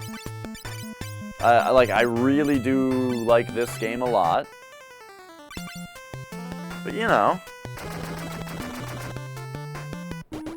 I love the 8-bit charm, but after 3 of these, I'm ready. I'm ready for Super Nintendo.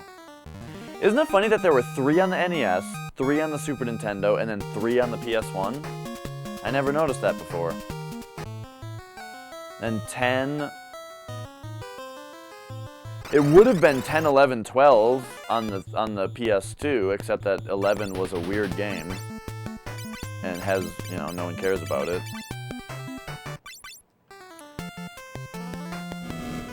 And then only 13 is on the PS3 because they took a million fucking years.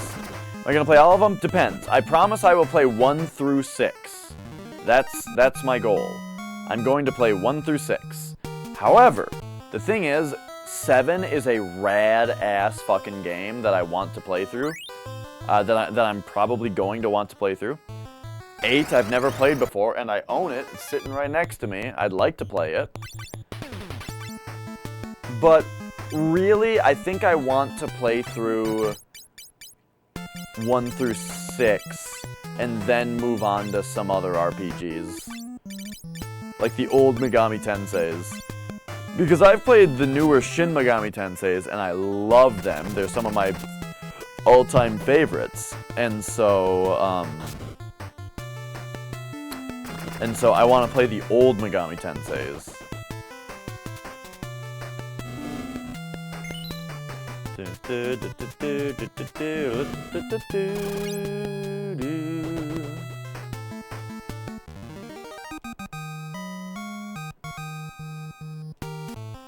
I want to check something out real quick. So Becky is a skill 9 shaman.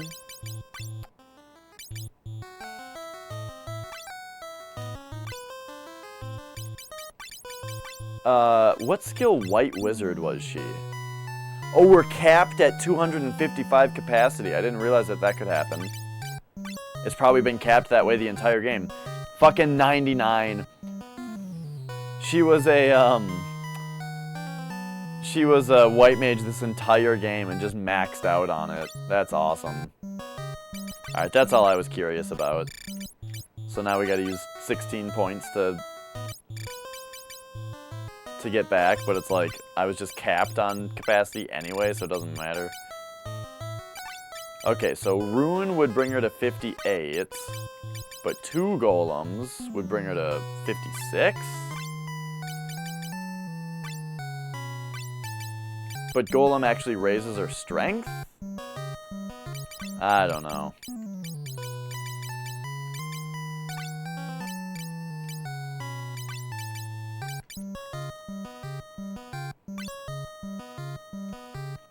Alright.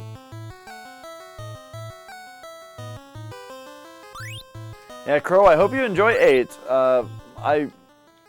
I have a cousin who's really into the Final Fantasy games, and he says 8 is the best one. You know, I'm not gonna take one person's opinion as gospel, but that certainly makes me certainly intrigues me.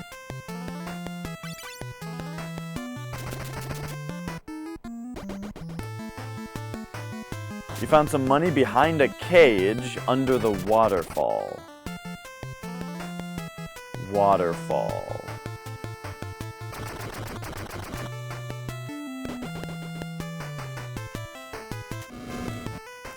Right, the waterfall.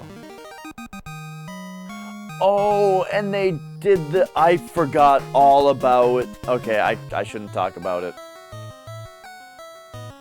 Spoilers.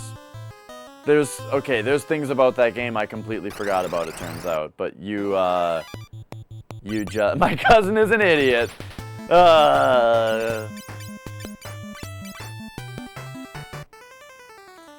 My cousin can also fucking shred on the guitar. This is my cousin that can fucking just rip it up on guitar.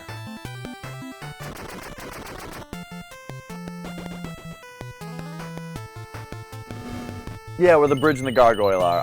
That was the thing, is the gargoyle I completely forgot about.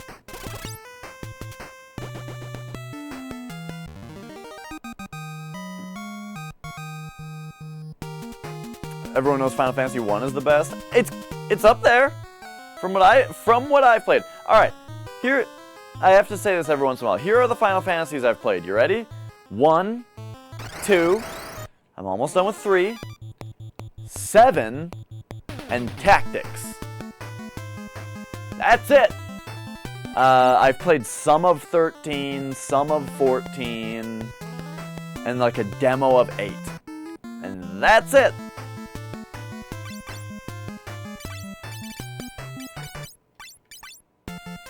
Wait, why don't I just spread damage out?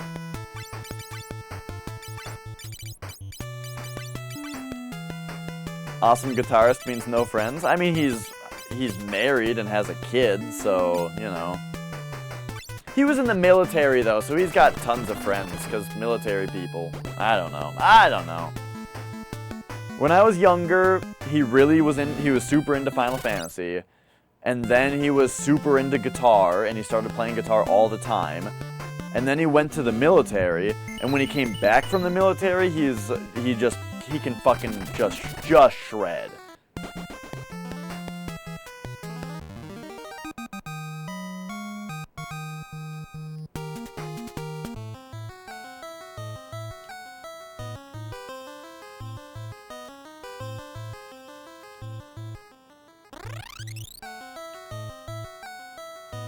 Oh wait, there's like a door I can go into up here.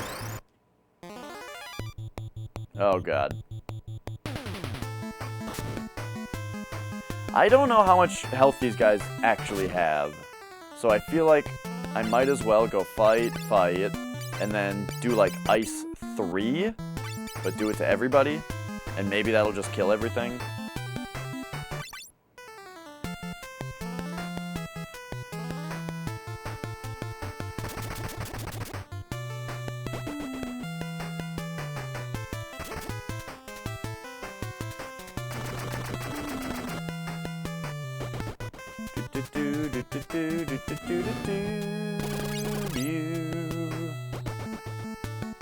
Ah, not quite.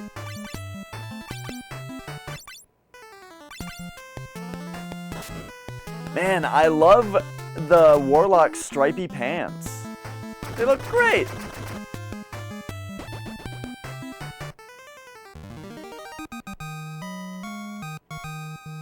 So, Crow, I am very interested in playing 8, so I do want this to be a spoiler-free zone for that game.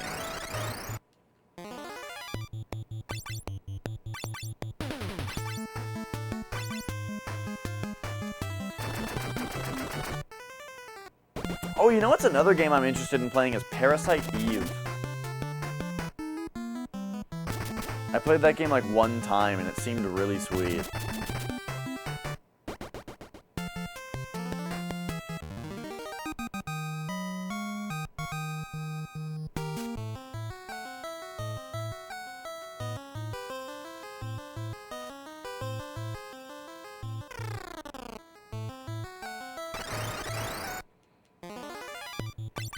Ooh.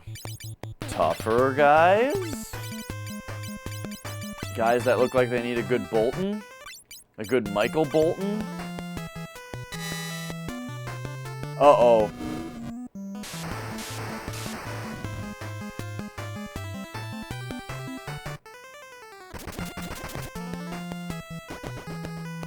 Well, shit.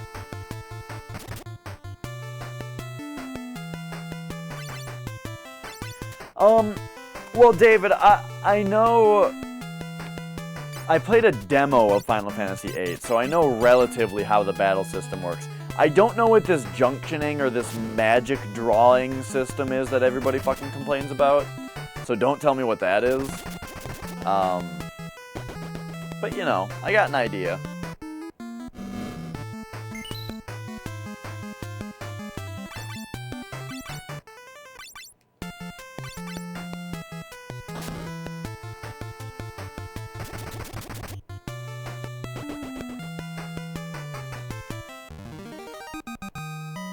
Alright, alright.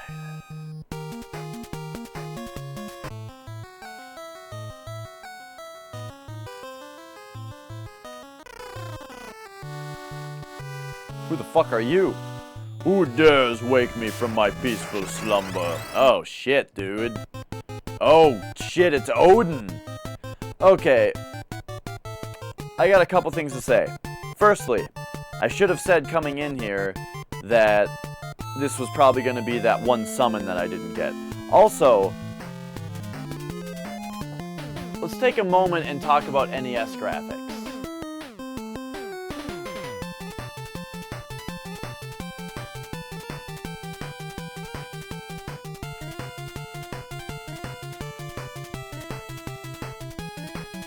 Hi. Do you see how a sprite can only have 3 colors? But a sprite is only 16 by 16. So this guy is actually many, many different sprites. This guy is like 30, probably like 36 sprites. Like 36 different sprites. And you can see the zigzag of where the color turns into horse. Because, like, there's a little spot right here where the horse is gray. Because that's the square of his leg. Or, like, down here, his cape is brown. Because that's the sprite of the horse, and the brown is the shaded horse color. You see how a sprite can only be 3 colors?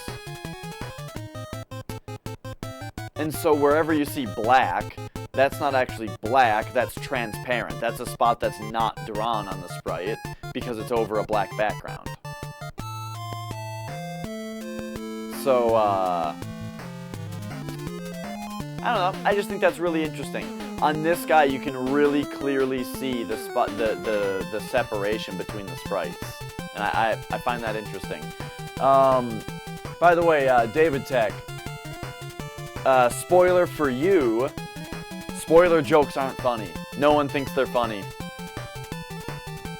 Even though, well, I say spoiler alert sometimes, but it's when I say it, the joke is that I am spoiling something that's like super old or meaningless.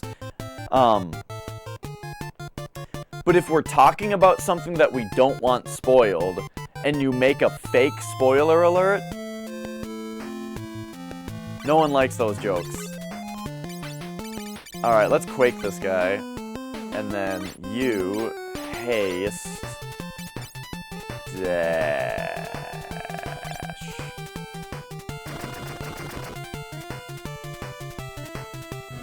So also, like, the big thing is, like, that's why this guy doesn't move, you know? Because he's so many different sprites, and it would be really hard for the system to move around this big guy. That's why it's bullshit that in Shovel Knight, you have, like, these huge guys that move around, because it's like, well, they talked up the fact that that they didn't want to do things that the NES couldn't do, but then that's just, like, totally not in line with that.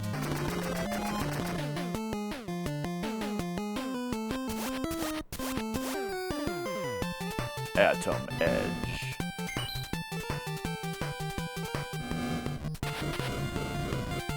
Boom! Yeah! Oh, I kicked the shit out of him!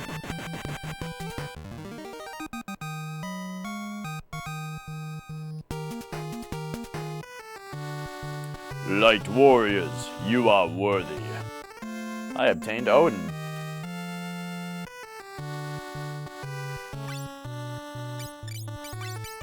Whoops. Whoops. Whoops. Okay, that's a dash. Wait, though, now I have every summon. So it might be sweet to have a summoner, because I have every summon now. The one that's missing here is Bahamut, but that's because it's actually on Dio.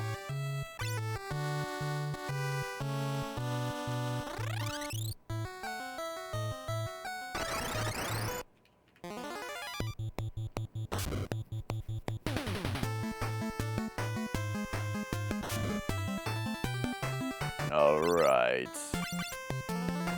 Man, haste spells are really good. I'm just gonna Quake again. I got fucking 10 more of them.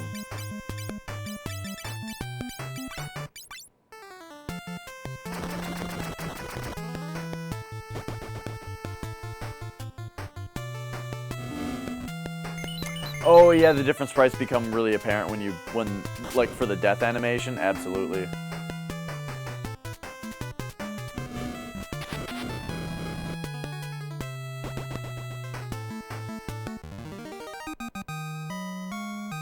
But yeah, that was one of the biggest things for me that I learned about NES graphics, is that a sprite can only be 16 by 16. So if you see something bigger than 16 by 16 pixels, it means that it's multiple sprites, and that's probably why it doesn't move very much, if that's the case. Now, a smaller thing that can be bigger than that can move around a lot, Mario, for example. Mario, even though he's smaller than 16 by 16, I think he's 4 different sprites, which is kind of funny. Because it doesn't seem like they needed to do it for him. He could have been 2, but he's 4.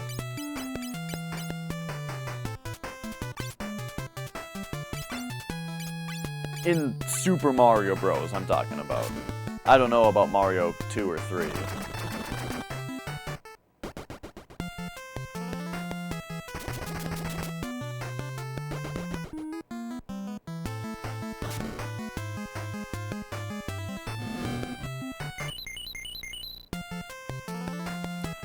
Well, also, we just hit the 4-hour mark, and we just did an extra dungeon.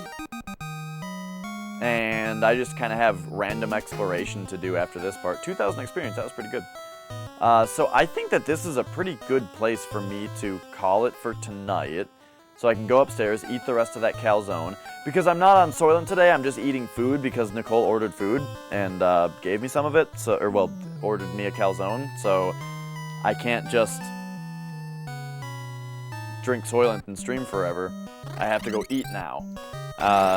So I'm gonna go eat. I think I'm gonna watch the movie Alien, because I've been enjoying some classic movies lately. And so I think I'll probably send you guys over to Dying Camel since he's doing his big stream. Unless he's not coming, or unless he's not back yet. I'm not sure if he's still in here. But yeah, if he's going again, I'll just send you guys over there. Otherwise, we will use our best discretion.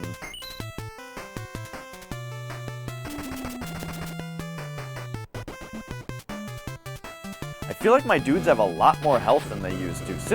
Since when do all my guys have 3,000 health and not 2,000 something?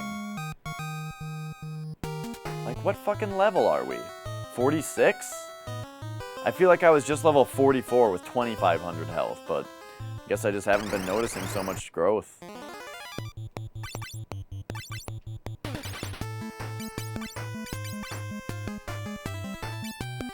No, not Fire 3. Let's do Bolt 3.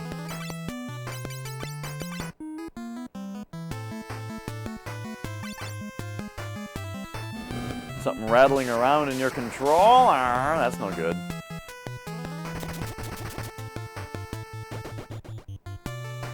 Yeah. Apparently some of them hit... Apparently Flex hit 3,000 HP a long time ago. I just never, like, quite... Okay, can we talk about when Flex attacks and he holds his fist out and then another fist blinks in front of it a bunch? I guess it's supposed to be thrusting. It doesn't look right.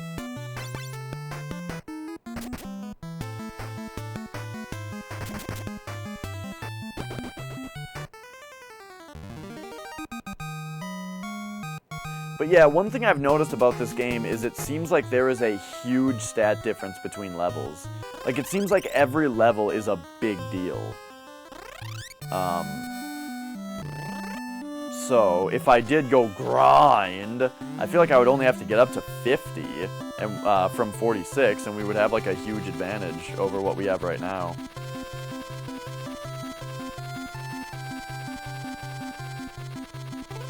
Let's go find the Invincibrew, and then, Camel didn't say anything in the chat, so unless he's just not paying attention, I think he might be back streaming, which would be a good opportunity for me to send you guys over there, and say goodnight for the night, and then either go watch Alien, or, play some Resident Evil 2. I think I'm gonna eat a calzone and watch Alien, though, and I can tell you guys all about it.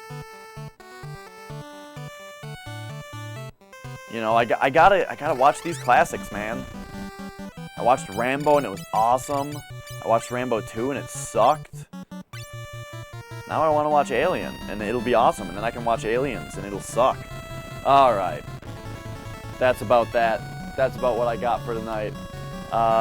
Thank you guys so much for watching. And let's find out who this host is going to. I hope it's Camel.